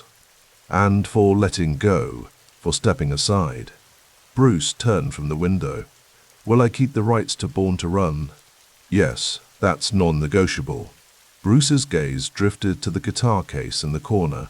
It held his worn Telecaster, the one that had carried him from the bars of Asbury Park to the covers of Time and Newsweek simultaneously. Fame had arrived like a lightning strike, and with it, this reckoning. "Read the contract," Bruce said, almost to himself. "And get a better lawyer. That's what I should have done." "That's what you'll do from now on," Landau replied. 3 weeks later, Bruce sat in Alan Grubman's office, the attorney carefully explaining the settlement papers spread before them. May 1977. The terms were brutal but necessary. Appel would receive approximately $800,000, retain a producer credit on the next album, but relinquish management duties entirely. John Landau would formally become manager. "This is a costly education," Grubman said, his manner professional but sympathetic. "But it's one you only need once." Bruce nodded, signing the documents with a steady hand. "Make sure the publishing begins to consolidate under my control. I want everything watertight going forward." "That's why I'm here," Grubman replied. Later that evening, Bruce gathered the E Street Band in a rehearsal space in Lower Manhattan. They hadn't played together properly in over a year. Clarence Clemens's saxophone case lay unopened. Stephen Van Zandt strummed idly on an unplugged guitar. The tension in the room was palpable, a band wondering if they still were one. "It's done," Bruce said simply. "Settlement signed. We'll record it next month." Relief washed across their faces, but Bruce held up a hand. "Things will be different now. What happened with Apple, it doesn't happen again." Not to me, not to us. He looked around the room, meeting each pair of eyes. Nobody wins unless everybody wins. That's how we work from now on. Danny Federici spoke up from behind his keyboard. What's the new material like, Bruce? Bruce smiled for what felt like the first time in months. Darker, harder, about accountability. Meaning? Miami Steve asked. Meaning we've all seen what happens when you trust blindly, Bruce replied. Blind faith in your leaders, or in anything, will get you killed. The recording sessions for Darkness on the Edge of Town stretched through late 1977 and into 1978. Landau produced, bringing a stripped-down aesthetic that matched Bruce's new material. No studio excess, no overproduction, just the raw truth of the songs. In a moment of rare downtime, Bruce and Miami Steve sat in the control room, listening to playback of Racing in the Street. This isn't what Columbia is expecting, Miami observed. No, they want Born to Run Part 2, Bruce agreed. More boardwalk romance, more escapism. This is about people who can't escape. Bruce nodded. The difference between dreams and delusions, between running to something and just running away. The song filled the room, a tale of men who drag race at night because their daytime lives offer no redemption. The protagonist who watches his woman's eyes lose their shine. No salvation, only endurance. You really almost quit? Miami asked during a lull in the playback. Bruce considered the question. There were days when I thought it might be easier to walk away than to fight for what was mine. He paused. But that's the thing about darkness. You can surrender to it, or you can find what matters in spite of it. The album cover for Darkness on the Edge of Town told its own story. Black and white, no smile, no Clarence by his side, just Bruce against a stark white wall. Visual austerity matching musical truth. By June 1978, they were touring again. The venues were smaller than Born to Run might have warranted, but the shows were longer, more intense. 3+ hours of a band with something to prove. After a particularly grueling show at the Philadelphia Spectrum, Bruce sat alone in his dressing room, toweling sweat from his face. A knock at the door preceded John Landau's entrance. Full house, Landau said. They're still screaming for more out there. We gave them everything we had, Bruce replied. And they gave it back. The momentum's rebuilding, Bruce. Bruce nodded, reaching for his jacket. What's the word from Grobman? The new contract structures are solid. Publishing rights are being consolidated. We're building the firewall against another Apple situation. Bruce stood, stretching tired muscles. I keep thinking about all the guys who never got this second chance. All the artists who signed bad deals disappeared. That won't be your story, Landau assured him. No, Bruce agreed, but it means I've got an obligation to make music that matters, to build something that lasts. As they walked the concrete corridors toward the exit, the sound of the crowd still echoed faintly. Outside, a steady rain fell on Philadelphia, not unlike the rain that had streaked the windows of that Manhattan hotel room when everything seemed lost. You know what I realized? Bruce said as they approached the waiting car. The most dangerous thing about success isn't failure.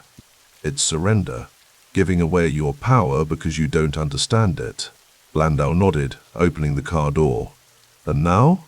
Now we build on what we own, Bruce replied. Not just the music, the truth behind it. The car pulled away from the Spectrum, headlights cutting through the summer rain. Bruce watched the city slide past, thinking about darkness and what lay beyond it. The lawsuit had nearly broken him, but in that breaking he'd found something essential, the understanding that his voice, his story, his work, these weren't commodities to be traded. They were his truth, and that truth belonged to him alone. In the darkness of the car's back seat, Bruce smiled. Tomorrow was another show, another city, another chance to bear witness. The road ahead was long, but for the first time in nearly 2 years, it was clear. The darkness wouldn't win. Not this time. Not ever. The October evening wrapped itself around the control room at the power station studio in Manhattan like a familiar melody. Bruce Springsteen sat hunched over on a worn leather couch, his weathered boots planted firmly on the concrete floor, listening intently as Hungry Heart played through the monitors. The single was about to break into the top 5, his first major radio hit after 7 years of recording. He glanced at John Landau, who nodded with quiet satisfaction. "It's good, Bruce," Landau said, his voice measured as always. "It's connecting." Bruce ran a hand through his unruly dark hair. "Never thought I'd have a hit with a song I almost gave to the Ramones." The irony wasn't lost on either man.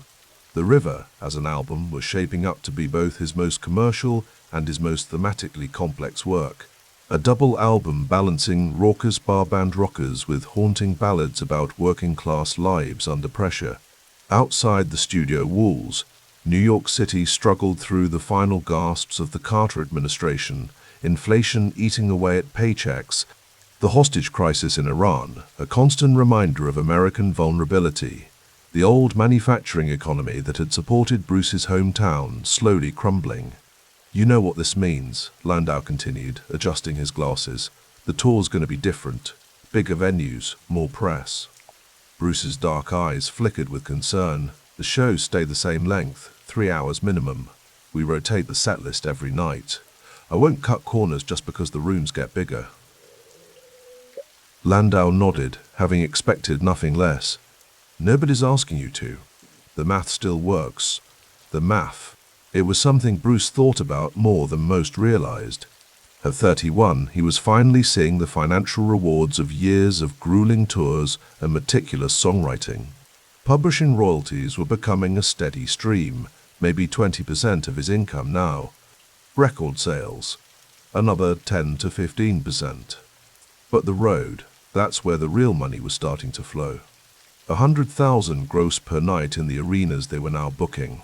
Yet he paid the E Street Band well better than industry standard. They weren't just hired guns, they were the delivery system for his vision. Clarence Clemens' saxophone wasn't just an instrument, but a character in Bruce's sonic stories. Steven Van Zandt wasn't just a guitarist, but a creative foil whose instincts Bruce trusted implicitly. Max Weinberg's drumming wasn't flashy, but it was the heartbeat everything else rode on. Loyalty mattered more than virtuosity, chemistry more than flash. "When do we announce the tour dates?" Bruce asked, reaching for his battered notebook where he scrawled setlist ideas and lyrics. "After the album drops in October," Landau replied. "We're looking at 200 shows, maybe more, running through most of 81. Bruce whistled low. "That's a marathon, not a sprint." "It's what you built this for," Landau said simply. Outside, the Manhattan night pulsed with the rhythms of a city in transition. Times Square remained a neon-lit haven for hustlers and drug dealers. The subways were covered in graffiti, muggers a constant threat. But there were already signs of the money culture that would define the coming decade. Young bankers in expensive suits crowding into new bars, the first whispers of yuppie entering the lexicon. None of that interested Bruce. While some artists chased trends, the synthesizer sounds beginning to dominate radio, the visual focus demanded by the nascent MTV, he remained stubbornly committed to narrative songwriting and marathon live performances that felt more like religious revivals than rock concerts. The Meadowlands Arena in New Jersey hummed with anticipation on a humid night in July 1981. Bruce stood in the shadows of the stage, watching as 20,000 people filed in. This was the third consecutive sold-out night. Many faces he recognized from previous shows, hardcore fans who would attend multiple nights, knowing each performance would be different. "Ready, boss?" Clarence's deep voice rumbled beside him, saxophone gleaming under the work lights. "Born ready, big man," Bruce replied with a tired smile. They were 80 shows into the tour. The band gathered in their pre-show circle, arms around shoulders. No pep talk needed anymore, just the ritual of connection before the marathon began. 3 hours later, sweat-soaked and transcendent, Bruce prowled the stage during Rosalita, watching the crowd's euphoria with satisfaction. The exchange was complete, their hard-earned money for his exhaustive performance, neither party short-changed. After the show, cooling down in a small dressing room, Bruce and Steven Van Zandt talked quietly while the others showered and changed. Reagan's been in office 6 months, Stephen said, flipping through a newspaper. Patco strike's getting ugly. He's going to fire all the air traffic controllers. Bruce frowned. My old man would have had something to say about that. Busting a union ain't something to celebrate. The world's changing, Bruce. Money's the new religion. Not in my church, Bruce replied, wiping his face with a towel. We're doing okay financially, but we're not selling out. Ticket prices stay reasonable, shows stay long, stories stay true. Van Zandt nodded, understanding the unspoken pact they maintained with their audience. Speaking of stories, what's next after this tour? Bruce was quiet for a moment. Been working on some darker stuff, character sketches, murderers, drifters, desperate men. Columbia's gonna love that after Hungry Heart, Stephen said with a wry smile. Maybe, maybe not, but it's what I hear in my head. The bedroom of Bruce's rented house in Colts Neck, New Jersey, transformed into a makeshift recording studio in January 1982. No power station this time. No expensive console. Just Bruce, a Tascam 4-track recorder, a Gibson acoustic guitar, and a handful of microphones. The skeletal songs he'd been working on demanded a stark approach, intimate whispers rather than anthemic shouts. Each night he'd sit alone with his guitar, documenting American lives on the margins, the Atlantic City hustler clinging to faded dreams, the factory worker turned murderer in Johnny 99, the highway patrolman torn between family loyalty and the law. Landau visited occasionally, listening with careful attention as Bruce played the rough mixes. This isn't what they're expecting, Landau said one evening, the winter wind rattling the windows. This is about as far from Hungry Heart as you can get. I know, Bruce replied, eyes tired from long nights of solitary recording. Think Columbia will push back? Landau considered carefully. They might, but they also know better than to mess with your process at this point. The commercial success of the river bought you this freedom. Bruce nodded, understanding the delicate balance they maintained, commercial viability supporting artistic risk. I can't pretend not to see what's happening out there. Reagan talks about mourning in America, but I'm watching factories close in my hometown. Farmers losing their land. People are getting desperate. So, make the record you need to make, Landau said simply. We'll figure out the rest. By September 1982, Nebraska entered the world. A haunting, lo-fi masterpiece that confused casual fans, but enthralled critics and deepened Bruce's reputation as an artist of substance. The album wouldn't sell like The River, maybe 3 million copies versus 5 million. But it accomplished something perhaps more valuable. It widened the moat between Springsteen and trend-chasing peers. In the wood-paneled library of Bruce's farmhouse, he and Landau reviewed the year's financial statements one December evening. Outside, snow fell gently on the New Jersey countryside. Publishing's up significantly, Landau noted, tapping a page. Touring remains the biggest share, over 50% now. Merchandising is still minor but growing. Bruce nodded, only half listening. What about ticket prices for next year? We could raise them 15–20% easily. Demand's there. Keep the increase modest, Bruce said. 5, maybe 10% at most. I want cops and factory workers in those seats, not just lawyers. Landau made a note. The Nebraska strategy worked, you know. Reviews are calling you the heir to Guthrie and Dillon. The artistic credibility is off the charts. Bruce leaned back in his chair, considering. It wasn't a strategy, it was just the truth as I saw it. That's why it worked, Landau replied. Authenticity can't be faked. The E Street Band reassembled in spring 1983 at Bruce's farm, rehearsing in the barn he'd converted to a practice space. The songs from Nebraska took on new dimensions with the full band, still haunting but now muscular, propulsive. During a break, Bruce sat with Danny Federici and Roy Bittan at an old picnic table outside, watching storm clouds gather over the fields. Something's building, Bruce said, not just meaning the weather. These songs, plus what I've been writing lately, it's heading somewhere bigger. The arenas are getting too small anyway, Roy commented, flexing his piano player's fingers. The demand is crazy. Bruce frowned slightly. It's not about bigger venues, it's about the stories getting sharper. There's a disconnect between the rhetoric from Washington and what I'm seeing in towns across America. Danny nodded. My cousin lost his job at the steel plant last month, 20 years he put in. That's what I'm talking about, Bruce said, his voice intense despite its quietness. Those are the people who've been with us from the beginning. We don't forget them just because we're doing well now. The first raindrops began to fall, fat and heavy. Let's get back to work, Bruce said, rising from the table. We've got a lot to say next time out. As they walked back to the barn, Bruce felt the weight of the balancing act he maintained. Commercial success without artistic compromise, wealth without forgetting his roots, scale without selling out. The business model was maturing, the audience growing, but the core remained unchanged, telling true stories about American lives through rock and roll salvation. Later that night, alone in his study, Bruce scribbled a phrase in his notebook that captured his philosophy.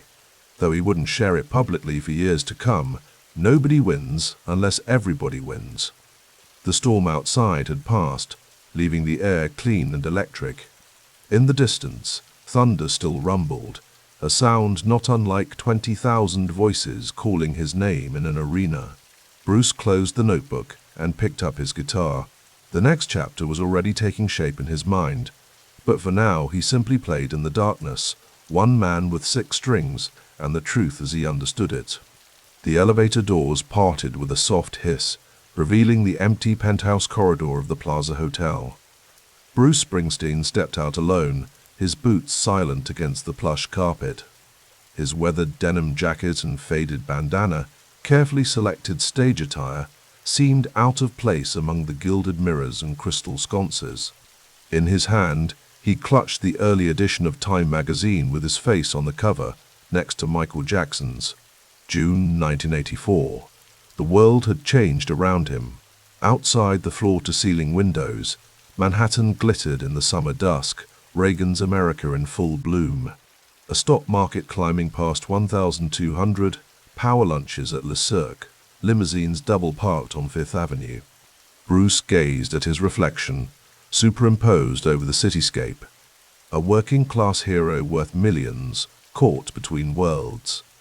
Nobody wins unless everybody wins, he whispered to himself, a mantra taking shape in his mind. The phrase would find its way into tomorrow's press conference, though he didn't know it yet. The telephone rang. He let it go 3 times before picking up. The album hits stores tomorrow. John Landau's voice came through the receiver, the excitement barely contained. Columbia's shipping 5 million units just for the first week. The pre-orders are off the charts. And the tickets? Bruce asked quietly. The first leg of the tour sold out in hours. We could have filled each stadium twice over. Bruce nodded to himself, mentally calculating what this meant. After years of steady building, after Nebraska's artistic statement but modest sales, after the legal battles and lean times, the machinery was now fully in motion. Born in the USA wasn't just an album, it was becoming a phenomenon. What's the capacity at Giant Stadium? Bruce asked. 70,000, give or take, Landau replied. At $20 a ticket, that's 1.4 million, Bruce completed the math, per night, before merch. Neither man spoke for a moment, absorbing the scale of what was happening. We're keeping the ticket prices down, Bruce finally said. I don't care what the promoters say we could charge. I know, Bruce. $20 when Madonna and Michael are asking $35. The accountants think you're insane. Let them. After hanging up, Bruce moved to the Steinway piano in the corner of the suite. His fingers found E minor, then A, then the descending melody of My Hometown. The song spoke of factories closing, racial tension, and families leaving. The American collapse happening just beyond the prosperity bubble of Manhattan, the Jersey he knew. The contradiction wasn't lost on him, singing about closed factories while sleeping in 5-star hotels. Dawn broke over the East River as Bruce finally fell asleep, the city stirring to life around him. 3 weeks later, Philadelphia sweltered in July heat. Veterans Stadium's concrete bowl trapped the summer humidity. creating a sauna for the 70,000 fans pressed together, waiting. Behind the massive stage, Bruce stood in a cinder-block room with the E Street Band, their pre-show ritual underway. Clarence Clemens adjusted his saxophone strap, his imposing frame leaning against a road case. "The crowd sounds hungry tonight," he said, his deep voice cutting through the distant roar filtering through the walls. "They're always hungry in Philly," Bruce replied, stretching his arms, feeling the tension in his shoulders from last night's 3.5-hour marathon in D.C. Max Weinberg tapped his drumsticks against his palm, keeping time to an internal metronome. Gary Talent adjusted his bass. Roy Bittan studied the setlist. Nils Lofgren, still the newest replacement for the departed Steven Van Zandt, methodically checked his guitar. Patti Cialfa, her reddish hair pulled back, vocalized quietly in the corner. "Did you see Reagan's speech yesterday?" Nils asked, not looking up from his instrument. Bruce nodded. The president had invoked "Born in the USA" in a campaign stop, misreading the song's bitter veteran narrative as a patriotic anthem. The irony was almost too perfect, the system misunderstanding the very critique leveled against it. "We'll set the record straight tonight," Bruce said, pulling the bandana tighter around his forehead.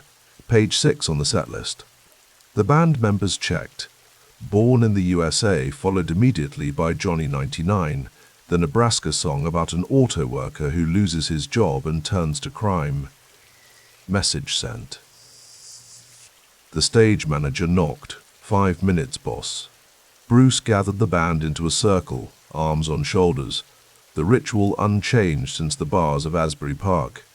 "Remember why we're here," he said quietly. "Remember who we're playing for. Out there, that's my people, that's your people. They paid a day's wages to see us. They deserve everything we've got." The band nodded, the mission clear. When they hit the stage, the roar was physical, a wall of sound that Bruce had once only dreamed of.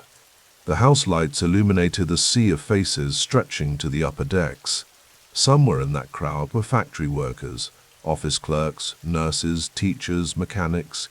The America he wrote about, the America that was struggling under the glossy veneer of Reagan's "Morning in America." Bruce grabbed the microphone stand with both hands and leaned in. 1, 2, 3, 4. The opening drum beat of "Born in the USA" erupted from Max's kit, the synthesizer riff soaring over the stadium, and 70,000 voices joined in, many missing the lyrics' bitter irony, some understanding completely. Bruce didn't mind. The communion was what mattered, the ritual, the chance to be heard. October 1984. The motorcade pulled into the backstage area of the Los Angeles Memorial Coliseum. 4 black suburban SUVs with tinted windows. Bruce watched from his dressing room window as men in suits with earpieces formed a perimeter. The door to the lead vehicle opened and California's Democratic governor emerged, flanked by aides. "They're here," Bruce called over his shoulder to Landau, who was reviewing the night's set list. "Are you sure about this?" Landau asked. "Once you make it official, there's no going back. Half the country will love you, half will hate you." Bruce turned from the window. Reagan's people tried to use my song as a campaign commercial. Made it sound like I'm supporting them while they're gutting the safety net, breaking unions, and telling people it's their own fault they're poor. His voice remained quiet but firm. I can't stay silent. The meeting was brief but significant. No press, no cameras, just a conversation about voter registration drives, about the farm crisis spreading across America's heartland, about veterans being forgotten, an understanding that Bruce Springsteen, once reluctant to make explicit political statements, was stepping into the arena. That night, before my hometown, Bruce spoke to the crowd about food banks in Los Angeles, about unemployment in the steel towns, about family farms being foreclosed upon.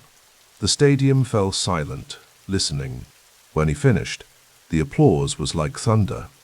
After the show, back on his tour bus heading for the next city, Bruce opened a folder Landau had prepared.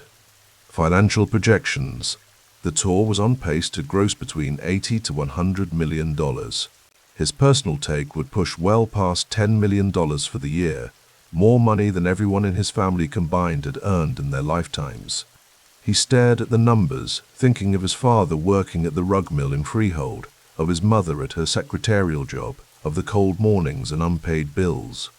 The distance between that life and this one seemed impossible to measure. December 1984. The wind cut across the New Jersey farmland, rattling the windows of the stone house. Bruce sat at the kitchen table of his recently purchased Rumson estate, drinking coffee and reading the real estate listing again. 300 acres in Colt's Neck, room for horses. Privacy. A recording studio could be built in one of the outbuildings. "Are you sure you want another place?"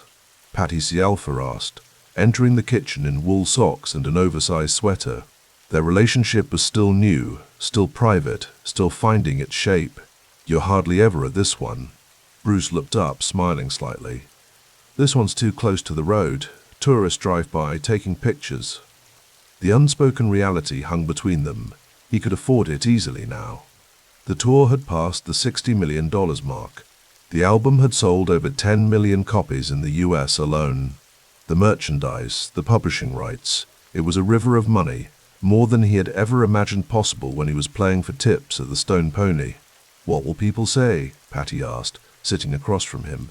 Bruce Springsteen, voice of the working class, buying up half of Monmouth County. He had asked himself the same question. The critics were already sharpening their knives.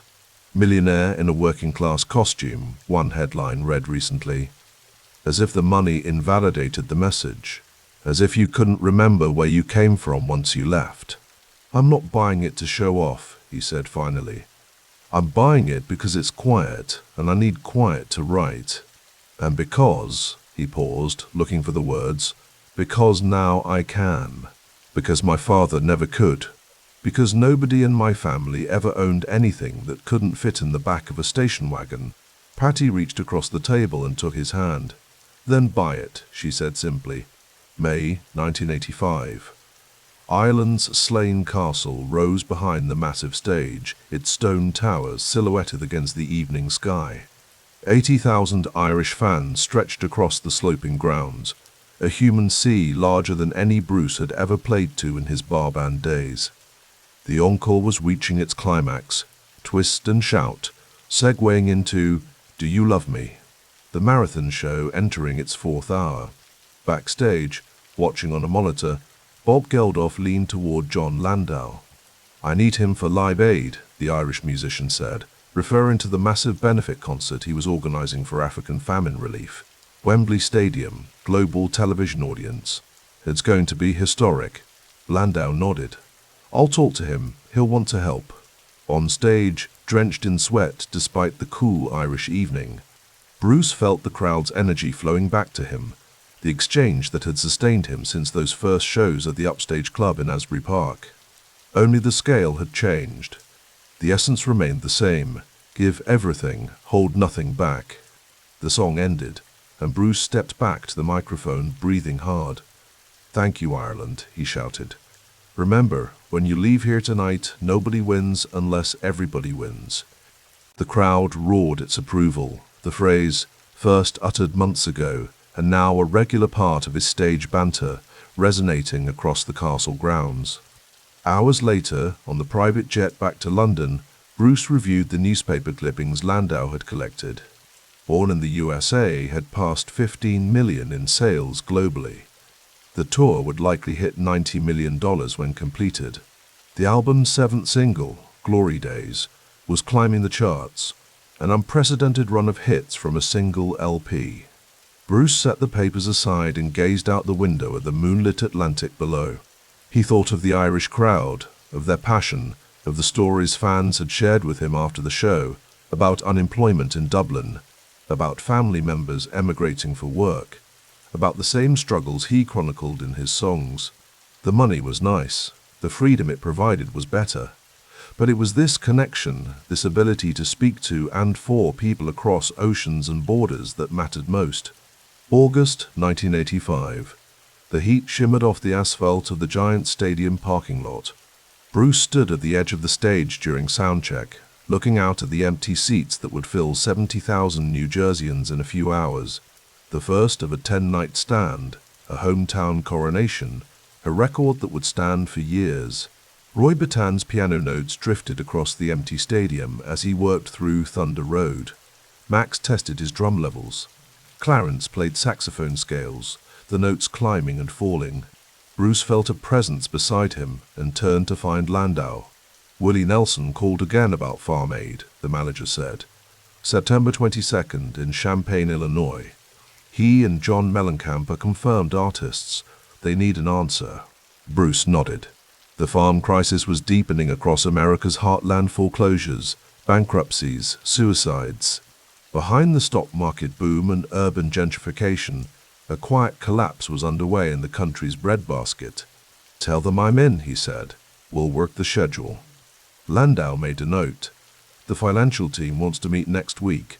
There are some investment opportunities they want to discuss, real estate in New York, some tech startups." Bruce smiled slightly. "They want to put the rock stars' money to work, huh?" "That's their job," Landau shrugged. "You're making more in a month than most people make in a lifetime. It needs to be managed." Bruce turned back to the empty stadium. 20 years ago, he had auditioned for a bar band in Asbury Park, hoping to make enough for rent. Now financial advisors wanted to discuss his portfolio. The distance seemed impossible. "Tell them I'll meet," he said finally, "but also tell them we're setting up a foundation for veterans, for food banks, for whatever we can help with." Landau nodded, unsurprised. "That's already in motion. The lawyers are drawing up the paperwork." Bruce smiled again, this time with satisfaction. "Good." The sound check finished, and Bruce walked back toward the tunnels that led beneath the stadium. He passed a production office where MTV crews were setting up for interviews. The network had been instrumental in the album's success, playing the "Dancing in the Dark" video in heavy rotation, introducing him to younger audiences who hadn't connected with Darkness or The River. He had made his peace with the synthesizers on the album, with the more commercial production that some critics had called a sellout. The song still told the stories he wanted to tell. The message still got through. And the platform was bigger than ever. As Bruce entered his dressing room, he caught his reflection in a mirror. The headband, the stubble, the sleeveless denim, the uniform he had adopted for this tour, now iconic on magazine covers and t-shirts sold in the concourse. A costume, perhaps, given the houses and bank accounts. But also a reminder, a connection to the person he had been and would always remain, somewhere deep inside. He picked up his guitar, not the Fender Telecaster he'd play on stage, but an acoustic Martin. His fingers found the opening chords of a new song taking shape, something about fathers and sons, about legacy, about what gets passed down and what gets left behind. The song would wait for another album, another tour. For now, there were 70,000 people coming to communion, and Bruce Springsteen, the boss, the voice, the millionaire, the working-class kid from Freehold, had a covenant to keep. The October rain fell cold and steady on the windshield as Bruce Springsteen drove the winding road back to his New Jersey farmhouse. The cassette demo of what would become Brilliant Disguise played softly through the car speakers, his own voice singing back questions he wasn't sure he wanted answered. Tunnel of Love had just been released that week in 1987, and the critics were already calling it his most introspective work. They weren't wrong. The stadium-filling anthems of Born in the USA had given way to something quieter, more interior, songs about doubt, commitment, and the distances that grow between people who once believed they could never be strangers. "God have mercy on the man who doubts what he's sure of," he sang along softly, his voice barely audible above the rhythmic sweep of the windshield wipers. The headlights caught the iron gates of his Colts Neck property, and he slowed to a stop. Rain drummed on the roof as he sat for a moment, gathering himself before heading inside to Julianne. Their marriage was only 2 years old, but it had the fragility of something much older, something wearing thin in places neither of them wanted to acknowledge. Inside the farmhouse, the kitchen light burned yellow against the blue-black night. Julianne had left a note on the counter. She'd gone to Los Angeles for an audition. Her acting career had been a series of starts and stops since they'd married, both of them struggling to align their professional orbits.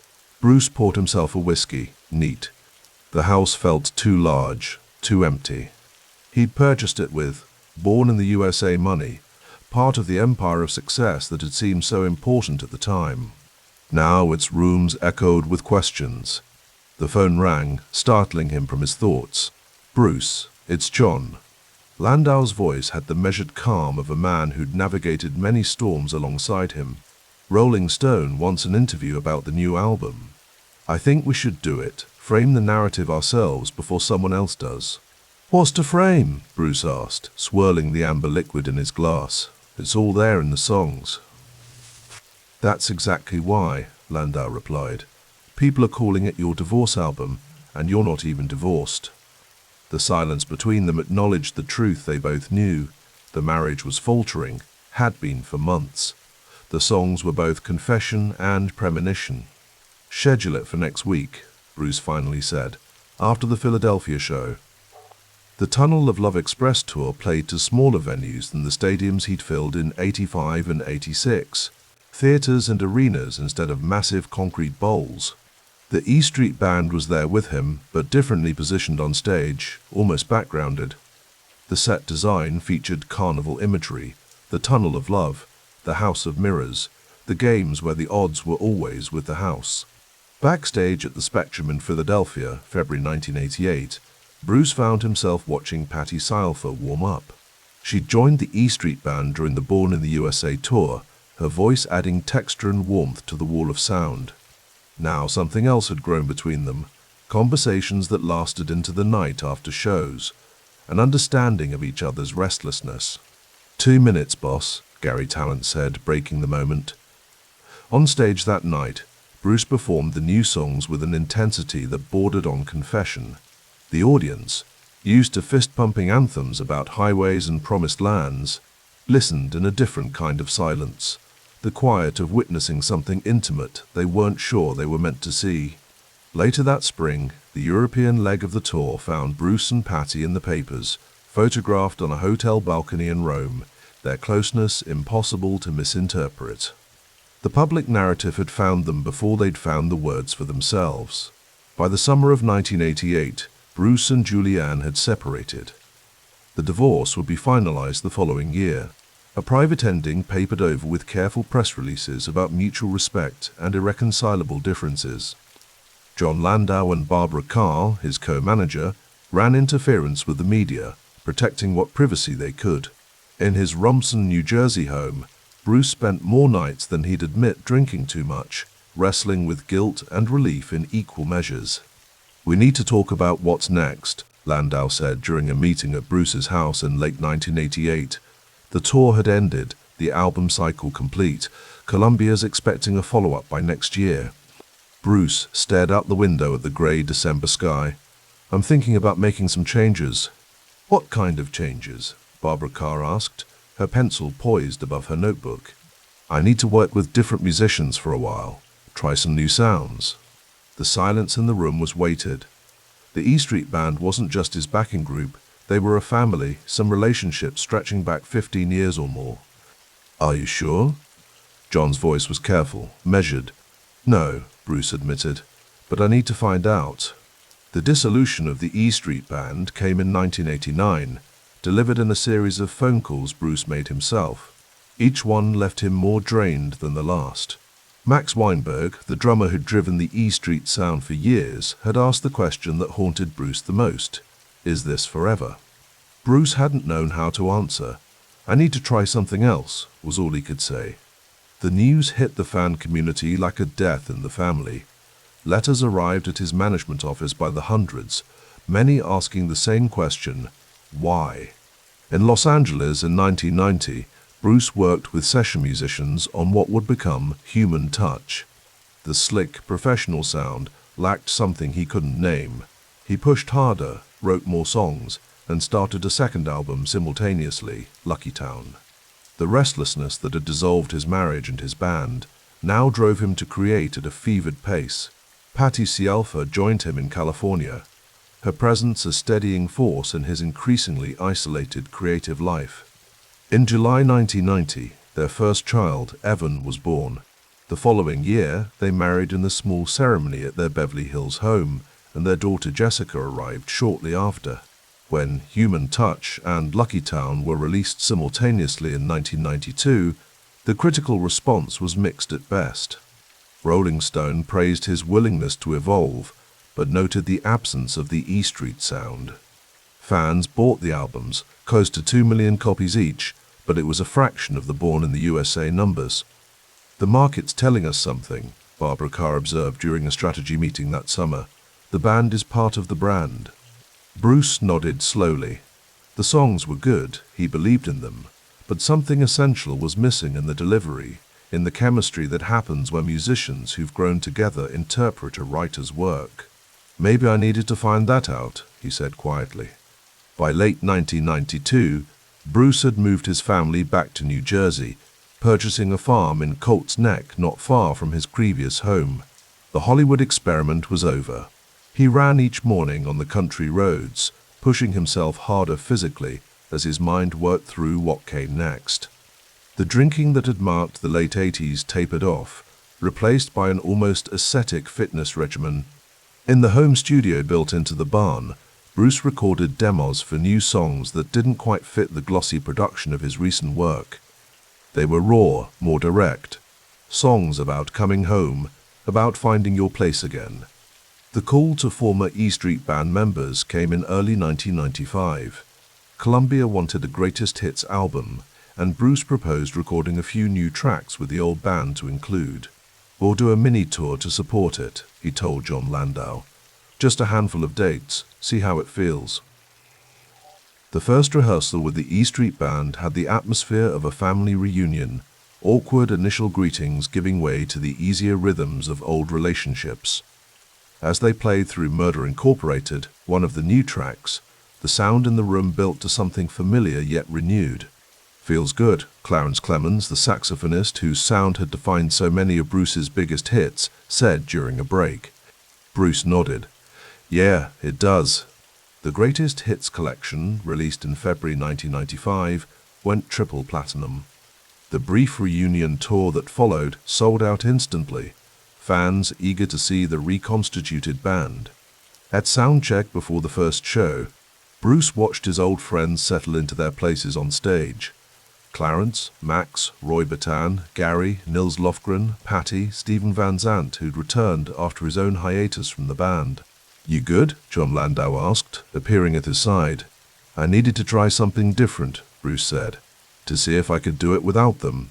And now?" Bruce looked at his band, at the instruments and amplifiers arranged in the familiar configuration that had powered hundreds of shows across 2 decades. "Now I know what I've got," he said. "The band is the brand, but it's more than that. It's the sound in my head. Always has been." The evening's performance stretched to 3 hours, the old marathon standard they'd set in the 70s and 80s. The connection with the audience was immediate and electric. When they played Born to Run, the arena lights came up on the crowd, and Bruce saw what he'd been missing, thousands of faces looking back at him, part of a community built around not just his songs, but the particular way this band delivered them. Later that night, in the quiet of his hotel room, Bruce called Patty, who'd returned home to be with their children. "How was it?" she asked. "Like coming home," he said, "like finding something I didn't know I'd lost."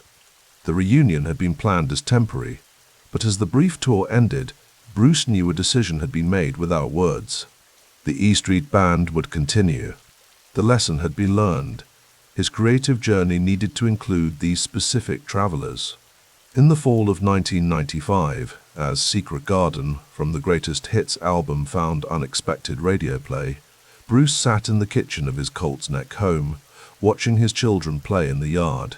Their third child, Sam, had been born the previous year, completing their family. The domestic rhythms of their days anchored him in ways his earlier life had not. Jon Landau arrived for their weekly meeting, spreading papers across the kitchen table. "Columbia wants to talk about the next album," he said. "They're thinking of an early '97 release, if we can make it work." Bruce nodded, thinking about the songs taking shape in his notebooks. They were different from both the arena anthems of the 80s and the introspective relationship examinations of Tunnel of Love. These were songs about community, about what it means to belong somewhere, to someone. "I think it's time to bring everybody back in," he said. "The full band, the full sound." "The E Street Band is the brand," John said, a slight smile acknowledging the lesson learned. "The E Street Band is the family," Bruce corrected gently. "Mine, and a lot of other people's too. I needed to remember that." Outside, the late autumn sun slanted through the trees, painting the yard in gold. His children's laughter carried through the open window. Inside, the business of music continued: tour schedules, recording budgets, promotional plans. The work that had sustained him through upheaval and return. Bruce Springsteen, at 46, had traveled from the boardwalk bars of Asbury Park to global stardom and back to the New Jersey farmland where he'd finally found his center. The wealth that had come with success had brought him freedom, the freedom to experiment, to fail, and to find his way home again. The journey had cost him a marriage, tested friendships, and forced him to confront his own demons, including the depression he'd begun therapy to address, a struggle he kept private from all but his closest circle. But it had also given him a second chance at family, at creative partnership, at the particular joy that comes from making music with friends who know every nuance of your voice. "So, we're good?" John asked, gathering his papers as the meeting concluded. Bruce looked out at his children in the yard, thought of the band that would reunite in the studio soon, the songs waiting to be given their full expression. "Yeah," he said. "We're good." The early morning light filtered through the drawn curtains of Bruce Springsteen's Colts Neck farm, casting long shadows across the hardwood floor. It was September 12, 2001, and the world had changed irrevocably just one day prior. Bruce sat at his kitchen table, a mug of black coffee cooling before him, staring at the front page of the New York Times with its haunting images of destruction and heroism. He'd watched the towers fall from a rise near his home at the Jersey Shore, the smoke visible across the water. The skyline would never be the same, and neither would the nation's soul. In the silence of his farmhouse, Bruce felt the weight of a responsibility forming, not sought, but somehow inevitable. "I've always written about America," he murmured to his wife Patty as she joined him at the table. "The promise, the betrayal, the redemption. But this," he gestured at the newspaper, "how do you find words for this?" Patty Cialfa placed her hand on his shoulder, her presence a quiet anchor, the same way you always have, one story at a time. In the months that followed, Bruce sequestered himself in his home studio, letting the grief and resilience of his neighbors, his community, and his nation flow through him. Songs came, not in anger or revenge, but in mourning and healing. Into the Fire, You're Missing, The Rising, each track a prayer, a remembrance, a testament to what remained when everything else fell away.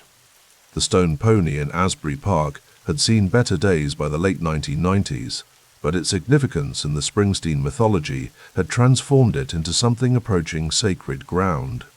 Tourists and fans would make pilgrimages to this unassuming club, taking photos outside, hoping to connect with some essence of the New Jersey sound that had emerged from its stage decades earlier. In December 1999, as the millennium approached, Bruce found himself back at the Pony for an unannounced appearance. The reunion tour with the E Street Band had reminded him of what he'd always known but sometimes forgotten, that together they were greater than the sum of their parts. "This place still smells the same," Steve Van Zandt laughed backstage, adjusting his bandana. "Like beer and broken dreams." Bruce smiled, the lines around his eyes deepening. "And hope, Stephen. Don't forget the hope." The small club was packed within minutes of word spreading. People had paid hundreds for stadium seats that year. Tonight they were pressed against each other in a sweaty, intimate communion for the price of a cover charge. This was philanthropy of a different kind, the gift of presence, of connection, of remembrance. The March 1999 induction into the Rock and Roll Hall of Fame should have felt like a coronation, but Bruce approached it more as a reckoning. Standing backstage at the Waldorf Astoria in New York, he listened as Bono's Irish lilt carried through the speakers, placing him in a lineage that stretched from Woody Guthrie through Bob Dylan to himself. "It's a heavy mantle," Bruce said quietly to John Landau, his longtime manager and friend. "One you've earned," Landau replied. his analytical mind already calculating the opportunities this formal recognition would bring. "The American Bard," he added, echoing Bono's words. "Not bad for a kid from Freehold." Bruce nodded, but his mind was elsewhere. The E Street Band hadn't been inducted with him, a technicality that felt wrong in his bones. His acceptance speech would have to address this imbalance, to recognize the men and women who had helped build his sound, his story, his legend. "Nobody wins unless everybody wins," he reminded himself, a mantra that had guided him since his earliest days. The speech he delivered that night acknowledged the debt he owed to his musical family, promising them their own future recognition. It wasn't just sentiment, it was truth. The economics of touring, of creating, of sustaining a career across decades demanded a stable core, loyal partners who shared not just the music but the vision. By 2002, the world was ready for The Rising. The album debuted at #1, its message of resilience and regeneration resonating across a wounded nation. The subsequent tour would become less a commercial enterprise, though it would certainly be that, grossing over $100 million and more, a civic ritual, a gathering of the faithful seeking catharsis, community, and meaning in the aftermath of national trauma. Before the first show at Continental Airlines Arena in New Jersey, Bruce gathered the E Street Band in the backstage area. They formed a circle: Bruce, Patty, Max Weinberg, Gary Talent, Nils Lofgren, Stephen Van Zandt, Roy Bittan, Danny Federici, and Clarence Clemens, hands joined in a ritual they'd performed countless times over decades. "What we're doing out there tonight, it's more than entertainment," Bruce told them, his voice low and intent. "People are coming to remember, to mourn, to celebrate being alive. Let's give them something to help them face tomorrow." Max Weinberg, whose precise drumming had been the band's heartbeat since the early days, nodded seriously. As the musical director for Conan O'Brien's late-night show, he'd been juggling dual careers for years, but never questioned where his primary loyalty lay. "The country needs this," Max said simply. "They need you to help make sense of things." Bruce shook his head slightly. "They need us, all of us." When they took the stage that night, the roar that greeted them wasn't just applause.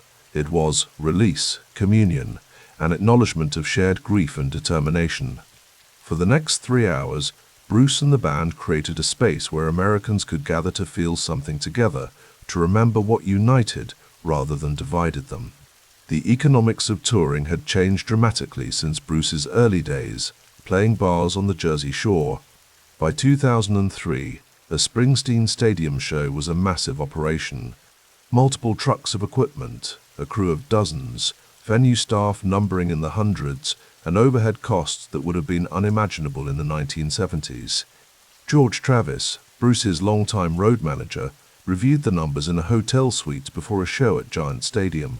The venue held close to 60,000 fans, with tickets averaging $125. A sellout would gross around $7.5 million for a single night. After accounting for venue costs, production expenses, crew wages, taxes and management fees, Bruce would clear somewhere between $1 million and $3 million personally. "We're doing 4 nights here," Travis noted.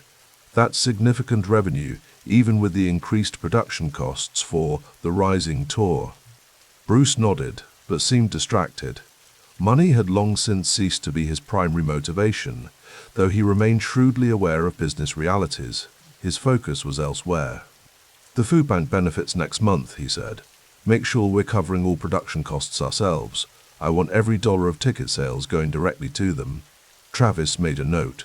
Bruce's philanthropy had become more strategic over the years, focusing on food security through the Community Food Bank of New Jersey, veterans' issues through organizations like Iraq, Veterans Against the War, and increasingly civil liberties concerns through the American Civil Liberties Union. Benefit concerts had become his preferred giving vehicle, not anonymous checks, but the public alignment of his art and his values. "And the ACLU show in October?" Travis asked. "Same deal," Bruce confirmed. "Their work's going to be crucial these next few years." Travis didn't need elaboration. The Patriot Act and the growing surveillance state troubled Bruce deeply, echoing the darkest themes he'd explored in songs like Land of Hope and Dreams and American Skin, 41 Shots. His politics had always been present in his music, but in the post-9/11 landscape, the stakes felt higher, the need for engaged citizenship more urgent. Driving through Freehold in his pickup truck, Bruce often passed 39 Institute Street, the small house where he'd spent formative childhood years. He'd quietly purchased neighboring property over time, not for development but for preservation, a stealth form of philanthropy aimed at protecting a personal heritage that had, somehow, become part of America's cultural landscape. The house, the street, the town itself had become pilgrimage sites for fans from across America and around the world. Bruce observed them sometimes, ordinary people taking photos outside ordinary places that his stories had transformed into something extraordinary. "It's strange," he told Patty one evening as they drove past a group of European tourists photographing the stone pony. "These places weren't monuments when I lived and worked in them. They were just life. That's why they matter," she replied. "Because they're real. Because you never pretended they were anything else." The invitation to campaign for John Kerry in 2004 came as no surprise. Bruce had been moving toward more explicit political engagement for years, and the direction of the country under the Bush administration, especially the Iraq War, troubled him deeply.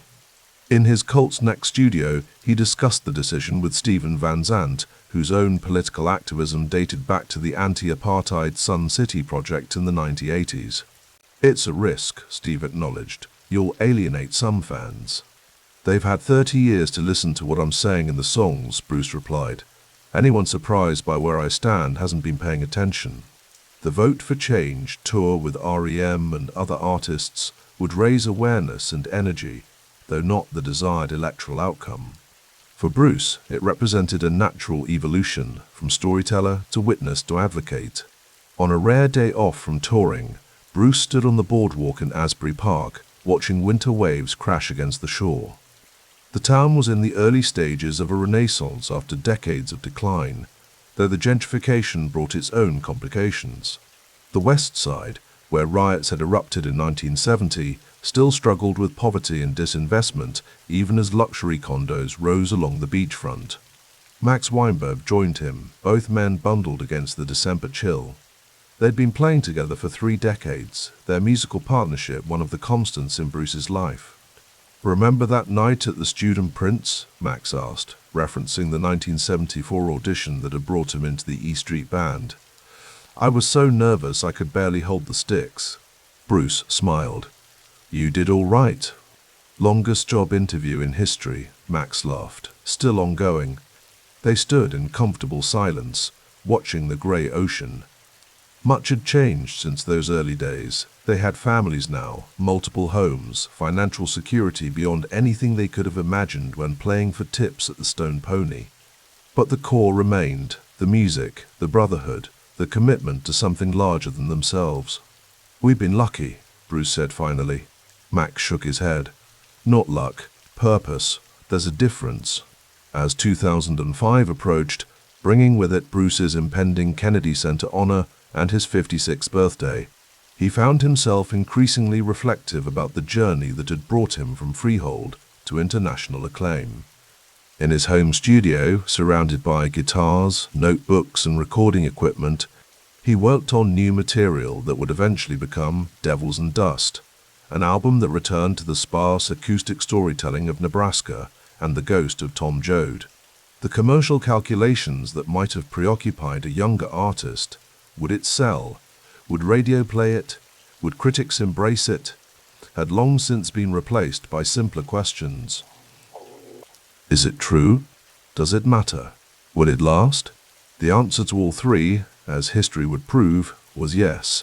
But on that night, alone with his guitar and his thoughts, Bruce Springsteen was simply doing what he had always done, finding words for the American experience, one story at a time. The wealth, the fame, the acclaim had changed many things about his life, but not this essential truth. The work was the constant, the compass, the way forward through darkness towards something like redemption. Outside his studio window, the New Jersey night spread out across his farmland property, quiet, peaceful, a long way from the poverty of his childhood, but still connected to those roots through memory and music. Tomorrow would bring another show, another city, another opportunity to create that space where 10,000 strangers could feel. For a few hours, like a community united by something more powerful than their differences. But tonight, there was just the man and his guitar, still searching for the perfect chord, the perfect word, the perfect truth, a seeker who had found success beyond measure, but never stopped looking for meaning beyond the material. In that search lay the secret to his endurance, his relevance, and his singular place in the American story. The wind carried a chill off the Atlantic that October evening in 2017. Bruce Springsteen stood in the wings of the Walter Kerr Theatre, the weight of 68 years in his bones. Outside, Times Square blazed with digital billboards and the steady flow of yellow cabs, but in here, the 975-seat theatre held a reverent quiet. No amplifiers, no drum risers, no E Street band, just a man, his guitar, and stories that had been brewing for decades. 2 minutes, Bruce, the stage manager whispered. He nodded, fingers absently tracing the worn neck of his acoustic guitar. The Broadway gamble had seemed impossible when John Landau first proposed it. Intimate shows, astronomical ticket prices, a theatrical run instead of arenas. Yet here they were, booked for months with a lottery system that still couldn't handle the demand. This isn't rock and roll anymore, he thought. This is something else. The small dressing room behind him contained none of the backstage chaos of the arena tours that had defined his previous decade. No set-list debates with the band, no last-minute audibles, no pre-show calisthenics with Stevie and Nils. Just stillness and the script he'd been crafting, part memoir, part confession, part exorcism of ghosts that had haunted him since Freehold. When the lights dimmed, Bruce walked onto the bare stage. A single guitar, a piano, and a man dressed like he might be heading to a construction site rather than performing for an audience paying upwards of $500 per seat. Some tickets changing hands for 10 times that amount. My father worked in a factory, he began, voice lower and more weathered than in his born-to-run days. And he'd come home, and he'd sit in that kitchen for hours without saying a word. The Broadway show represented the culmination of a decade of constant reinvention within rigid parameters. Since 2007, he has embarked on a relentless sequence of global touring cycles, the Magic Tour in 2007-8, Working on a Dream in 2009, Wrecking Ball in 2012-13 following Clarence's death, the River Anniversary Tour in 2016-17. Each cycle grossed in the 9 figures. Each album debuted in the top 5. Each show stretched beyond the 3-hour mark. The business model was impeccable. Tour, rest, record, repeat. The albums less commercial juggernauts than reasons to reunite the faithful. The routine had been working flawlessly until June 18, 2011, when a stroke claimed Clarence Clemons at age 69. The big man's death had torn a hole in the band's sound and soul that seemed impossible to fill. When Clarence died, Bruce told Patty Cialfa one night on their farm in Colts Neck, staring out at the 300 acres of New Jersey countryside that housed their horses, I thought maybe that was it for E Street. They were sitting in the kitchen of their farmhouse, an expansive but understated property that reflected Bruce's complicated relationship with his wealth. No gold fixtures or marble statues, just space, privacy, and room for the horses that had become central to their daughter Jessica's Olympic equestrian ambitions. But you can't just stop, Patty had replied. The band is family, the audience is family. The solution came through the actual family, Jake Clemons, Clarence's nephew, who stepped in on saxophone for the Wrecking Ball tour in 2012. The band expanded too, adding a horn section and backup singers that both honored the E Street sound while acknowledging that Clarence could never truly be replaced. John Landau, Bruce's longtime manager, watched a rehearsal from the empty seats of the Izod Center in early 2012. The loyalists will accept Jake, he said. They'll see it as continuity, not replacement. Bruce nodded. It's honest. We're not pretending nothing's changed. The world around them certainly had. The 2008 financial crisis had hollowed out the very working-class communities Bruce had spent decades chronicling. Homes foreclosed in Asbury Park, just as the boardwalk began its gentrification. Factory towns like Freehold struggled with half-empty storefronts alongside hipster coffee shops. The economic devastation felt personal, echoing his father's struggles decades earlier. In October 2012, Hurricane Sandy devastated the Jersey Shore, flooding the boardwalk and destroying homes across communities Bruce had immortalized in song. He didn't hesitate. The 12-12-12 benefit concert at Madison Square Garden with McCartney, the Rolling Stones, and others raised over $50 million for relief efforts. "The boardwalk's gone," he'd said that night, voice-catching, "but they'll rebuild it." By then, Bruce had settled into a life that balanced extraordinary wealth with deliberate ordinariness. Mornings began with rigorous workouts, a necessity for a man in his 60s still performing marathon shows. Afternoons might find him riding one of his Harleys along the back roads of Monmouth County, or taking his classic 1960 Corvette for a spin. The trappings of extreme wealth, private jets, yachts, vacation compounds, never seemed to interest him. "You know what amazes me?" drummer Max Weinberg had said to him during a tour break in 2016. They were sitting in Bruce's home studio, surrounded by vintage guitars and recording equipment. "You could buy anything, go anywhere, never work again," Bruce had laughed. "And do what exactly? This is the work, this is the purpose." The Super Bowl halftime show in February 2009 had represented Bruce's one concession to mainstream commercial spectacle. The infamous crotch slide into the camera had generated a handful of FCC complaints, but mostly amused chuckles. The band had played a tight 12-minute set of 10th Avenue Freeze Out, Born to Run, and Glory Days to 150 million viewers. Was that selling out? Bruce had asked Steve Van Zandt afterward. "Selling out?" Steve had laughed, adjusting his bandana. "Boss, we played our songs our way to the biggest audience on the planet. That's winning, not selling out." Yet as the decade progressed, a shadow grew. Bruce had been battling depression since the 1980s, a fact he'd kept mostly private until the Broadway show. The illness mirrored his father's struggles, a parallel that haunted him. Therapy had helped, as had the discipline of performing, but the darkness remained a constant companion.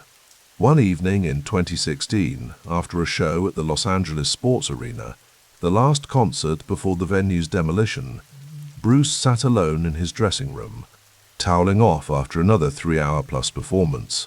"You know," John Landau said, entering quietly, "most artists your age are doing 90 minutes, tops." "Most artists my age are boring as hell," Bruce replied with a tired smile. "We're looking at Broadway," Landau continued, "not for the first time, intimate setting. You, stories, songs, the raw materials of the autobiography, but live." Bruce considered it, remembering the memoir he'd been writing. The process had forced him to excavate memories of his father's kitchen table silences, his mother's resilience, his own battles with depression. "I've spent 40 years running away from intimate venues," he said finally. "Maybe it's time to run toward one." When Springsteen on Broadway opened in October 2017, it represented a complete reinvention of the Springsteen performance model. Gone were the sweaty communal rock shows. In their place was something closer to theater, controlled, scripted, yet emotionally raw. The stories between songs often ran longer than the music itself. "My father," he told the hushed audience one December night, the words now memorized but the emotion still fresh, "was diagnosed with paranoid schizophrenia when I was in my 30s. It explained so much. All those silences, the rage that came out of nowhere." He paused, fingers finding the opening chords of My Father's House. "I've spent my life judging the distance between American reality and the American dream." The show ran for 2,036 performances, grossing approximately $100 million and culminating in a Netflix special that December. What had begun as a risk, could the boss hold an audience without the E Street Band's power? Had become a triumph that redefined late career possibilities. Throughout this period, Bruce maintained his homes in Colts Neck, New Jersey, and reportedly purchased property in Wellington, Florida, an equestrian community where his daughter Jessica trained. But New Jersey remained home base, the place where he wrote, recorded, and lived among people who had known him before fame. The best music is essentially there to provide you something to face the world with, he had told Rolling Stone in 2007. 11 years later, as the Broadway run concluded, the philosophy remained unchanged. The music provided armor for himself, for his audience, for communities recovering from economic collapse and natural disasters. When the final Broadway show ended on December 15, 2018, Bruce stood alone at center stage, guitar slung across his body. The audience rose in ovation, some in tears, some simply stunned by the intimacy they'd experienced with an artist usually seen from the distance of an arena seat. "Thank you," he said simply, before walking off stage. Back in his dressing room, he changed from his stage clothes into a simple black t-shirt and jeans. On a small table sat a glass of water and his phone, blinking with messages. From Patty, from his children, from band members scattered across the country. The Broadway experiment had stripped away the volume but revealed something essential about Bruce Springsteen at this stage of his life. The muscles built through decades of arena shows had been redirected into a different kind of performance, one that demanded vulnerability instead of spectacle, precision instead of power. Outside the theater, fans lingered on 48th Street despite the December cold, discussing what they'd witnessed. Inside, Bruce packed his guitar case deliberately. Tomorrow he would drive back to Colts Neck, to the horses and the quiet in Patty. There would be more music, more tours, more reinventions. But tonight marked an ending and a beginning, another cycle in a career built on evolution within tradition. He zipped the case closed and looked around the small room. From factory bars to stadiums to Broadway, the journey made sense only in retrospect. A working-class kid from Freehold who had found a way to turn stories into salvation for himself and for millions of others. As he stepped out into the Manhattan night, the air held the promise of winter. Bruce pulled his collar up against the chill, nodded to the security guard, and walked toward the waiting car, just another New Jerseyan heading home after work, carrying the weight and wonder of a life lived at the intersection of extraordinary success and deliberate normalcy. The winter of 2019 settled over Colts Neck with a gentle whisper of frost across the horse pastures. Bruce Springsteen stood at the window of his farmhouse, watching morning light catch on the weathered barn where he'd recorded so many demos over the decades. At 70, his face bore the topography of years, deep lines around eyes that had seen arenas erupt in ecstasy, and the subtle gravity pull at the corners of a mouth that had shouted anthems across 5 decades. "Are you still staring at that barn?" Patty's voice carried from the kitchen, warm with the familiarity of nearly 30 years of marriage. Bruce smiled without turning, just thinking about what's next. The question of what came next had taken on new weight. The Broadway show had concluded its remarkable run the previous year. 14 months, 2,136 performances in a theater that seated fewer than 1,000 people. A reinvention that had somehow become one of his most profitable ventures per seat, while simultaneously stripping away the bombast of stadium shows to reveal the storyteller at the core. "John's on the phone," Patty said, appearing in the doorway, coffee mug in hand. Her curly hair caught the light, silver threading through the dark. A matched set they were, aging in parallel, witnesses to each other's evolution. John Landau had been Bruce's manager, producer, and confidant since 1974. Nearly a half-century of partnership that had weathered every storm the music business could conjure. Bruce took the cordless phone, his voice dropping into the casual Jersey cadence he used with old friends. "What's the word, Professor?" Landau's voice, precise as always, cut to the business at hand. "Sony's back with another offer on the catalogue, bigger than last time, much bigger." Bruce went silent, his eyes tracking a red-tailed hawk circling the far pasture. The catalogue, his life's work, his intellectual property, the songs that had made him wealthy beyond his father's comprehension, had become an asset class unto itself. In the age of streaming pennies, catalogues with proven licensing power had become blue-chip investments. Bob Dylan had recently sold his publishing rights to Universal for north of $300 million. Stevie Nicks, Neil Young, others were following suit. How much? Bruce finally asked. 500 million, maybe more when we're done, for both publishing and masters. Bruce exhaled slowly. The number was abstract, almost comical in its enormity. A sum so disconnected from the $60 Kent guitar his mother had helped him buy in 1962 that it seemed to belong to a different universe entirely. What would I keep? Name and likeness. Live performance rights. You'd still be Bruce Springsteen. You'd still tour. You just wouldn't own Born to Run anymore. Bruce's thumb absently traced the grain of the windowsill, worn smooth by years of this same contemplative gesture. "Let me think about it," he said finally. "Let's talk tomorrow." He hung up and found Patty watching him, her expression knowing. "That much?" she asked. Bruce nodded, and they shared a moment of silent recognition, the absurdity of their position never quite lost on two kids who'd grown up in working-class New Jersey towns. The conversation they were having existed in a reality utterly foreign to most of their childhood neighbors. "What are you thinking?" she asked. "I'm thinking about the kids," Bruce said. "Jessica's building her equestrian career. Evan's got the fire department and his music. Sam found his path with the firefighters. None of them want to manage a publishing catalog." He didn't mention what they both knew. At 70, mortality had begun to cast longer shadows. Estate planning wasn't just prudent, it was necessary. And the tax implications of passing on intellectual property versus liquid assets were vastly different. "I understand songs," Bruce said, echoing a line he'd used in interviews. "I don't understand algorithms." Patty nodded. The world had changed around them. Streaming services had rewritten the economics of recording.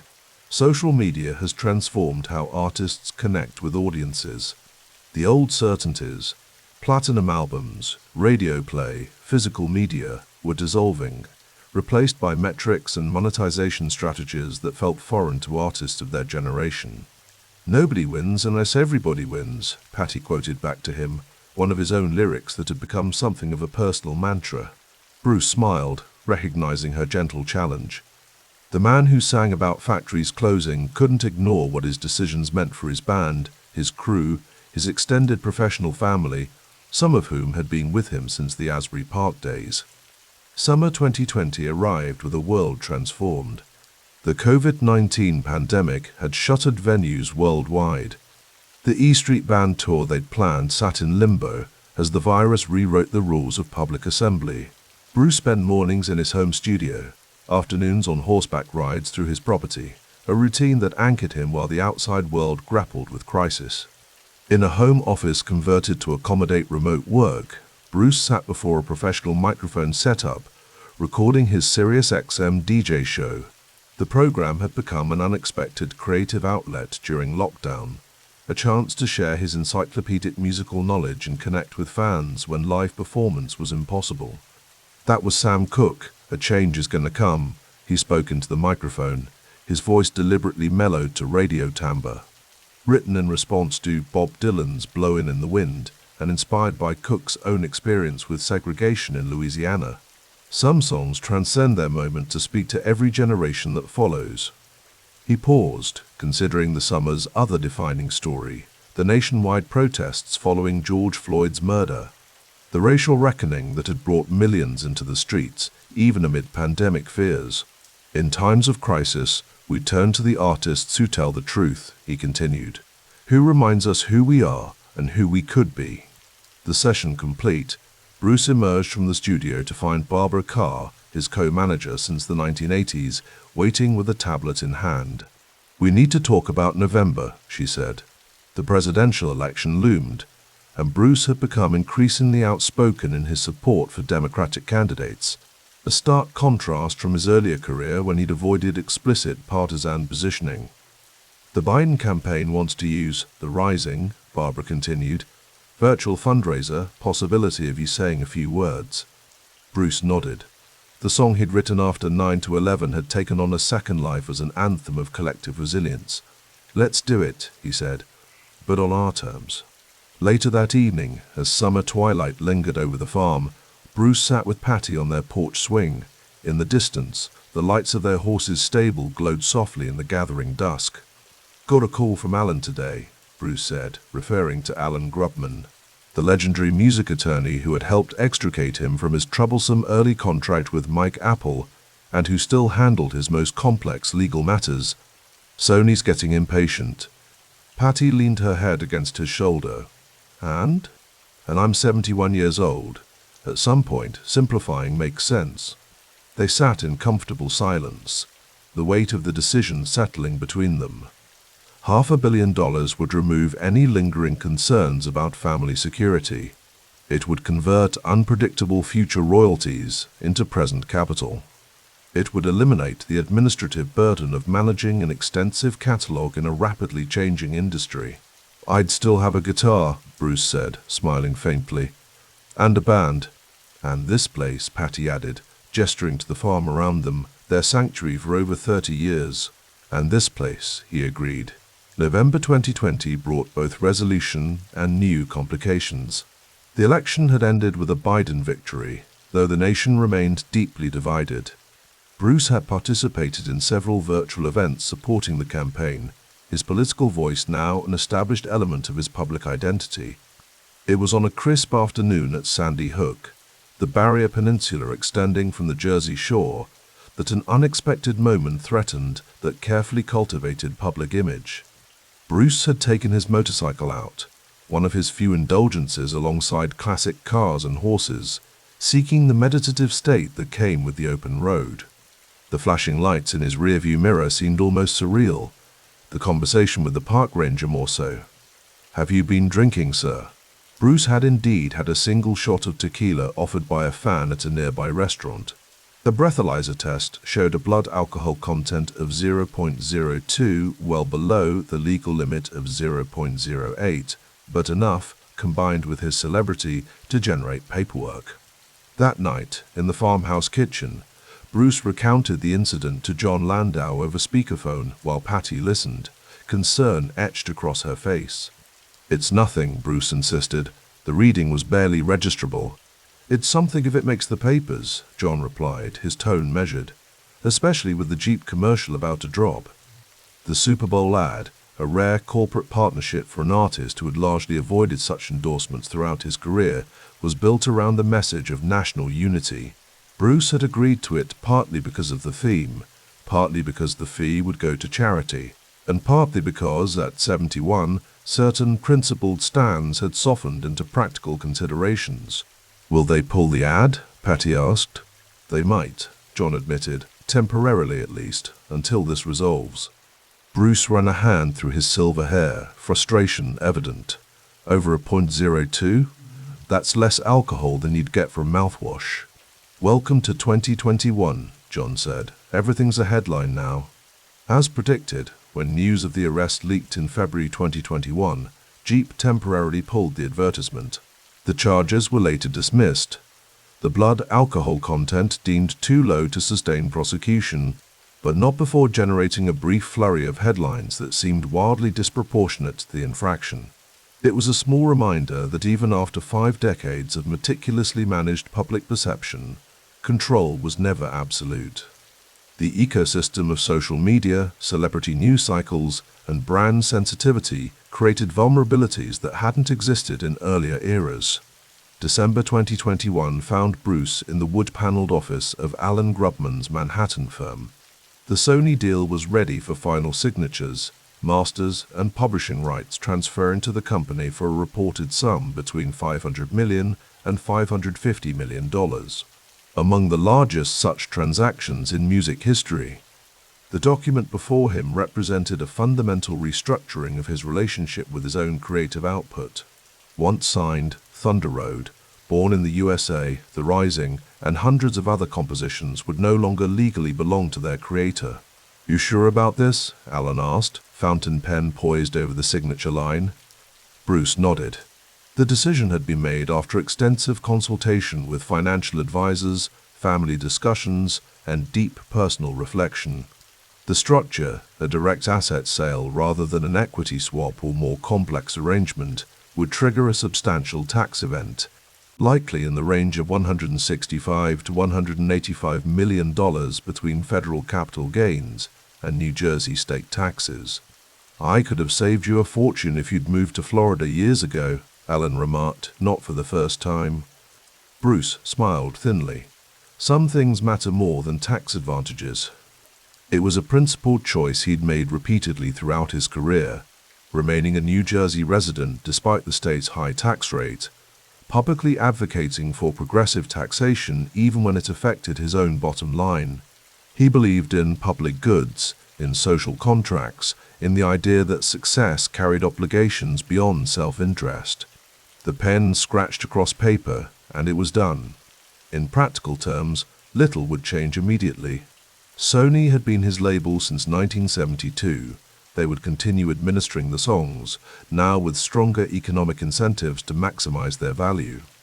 But the psychological shift was profound, a transfer of creative assets accumulated over a lifetime. Walking out of the building onto a Manhattan street adorned with holiday decorations, Bruce felt a curious lightness.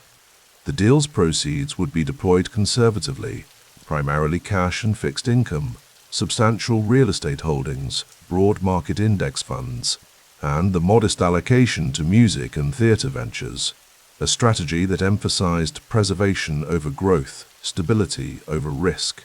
His phone buzzed with a text from Patty. "All done?" "All done," he replied. "On my way home." The E Street Band reconvened in early 2023 after pandemic delays, launching a tour that would take them across the United States and Europe. At 73, Bruce still commanded the stage with remarkable stamina, though the peptic ulcer disease that would force some postponements later that year had begun to make itself felt. Backstage at Madison Square Garden, the pre-show ritual unfolded with the precision of a company that had been operating for decades. Niels Lofgren tuned guitars. Max Weinberg adjusted his drum kit. The catering table offered the same health-conscious options that had replaced the beer and sandwiches of earlier tours. "How's the house looking?" Bruce asked Jake Clemens, who had stepped into the enormous shoes of his Uncle Clarence after the beloved saxophonist's death at 2011. "Sold out, and expensive," Jake replied with a knowing look. The tour had generated controversy over ticket pricing. Ticketmaster's dynamic pricing algorithm had pushed some seats above $4,000 on the secondary market. The backlash had been swift, with longtime fans expressing feeling betrayed by an artist who had built his brand on working-class solidarity. Bruce had defended the approach in interviews, pointing to the industry-standard practice and noting that artists didn't personally set individual ticket prices. But the dissonance wasn't easily resolved. The man who sang "Poor Man Wanna Be Rich, Rich Man Wanna Be King" was now the beneficiary of an algorithm that priced ordinary fans out of orchestra seats. "Nobody wins unless everybody wins," a reporter had quoted back to him during a particularly tense interview. "I believe that," Bruce had responded. "I also believe in fair market value for what we do." The tour would ultimately gross between $300 million to $400 million. Among the most successful runs of his career, even as it exposed the tensions between artistic identity and commercial reality in ways previous ventures had not. As the house lights dimmed at Madison Square Garden, Bruce stood in the darkness of stage left, listening to the raw build.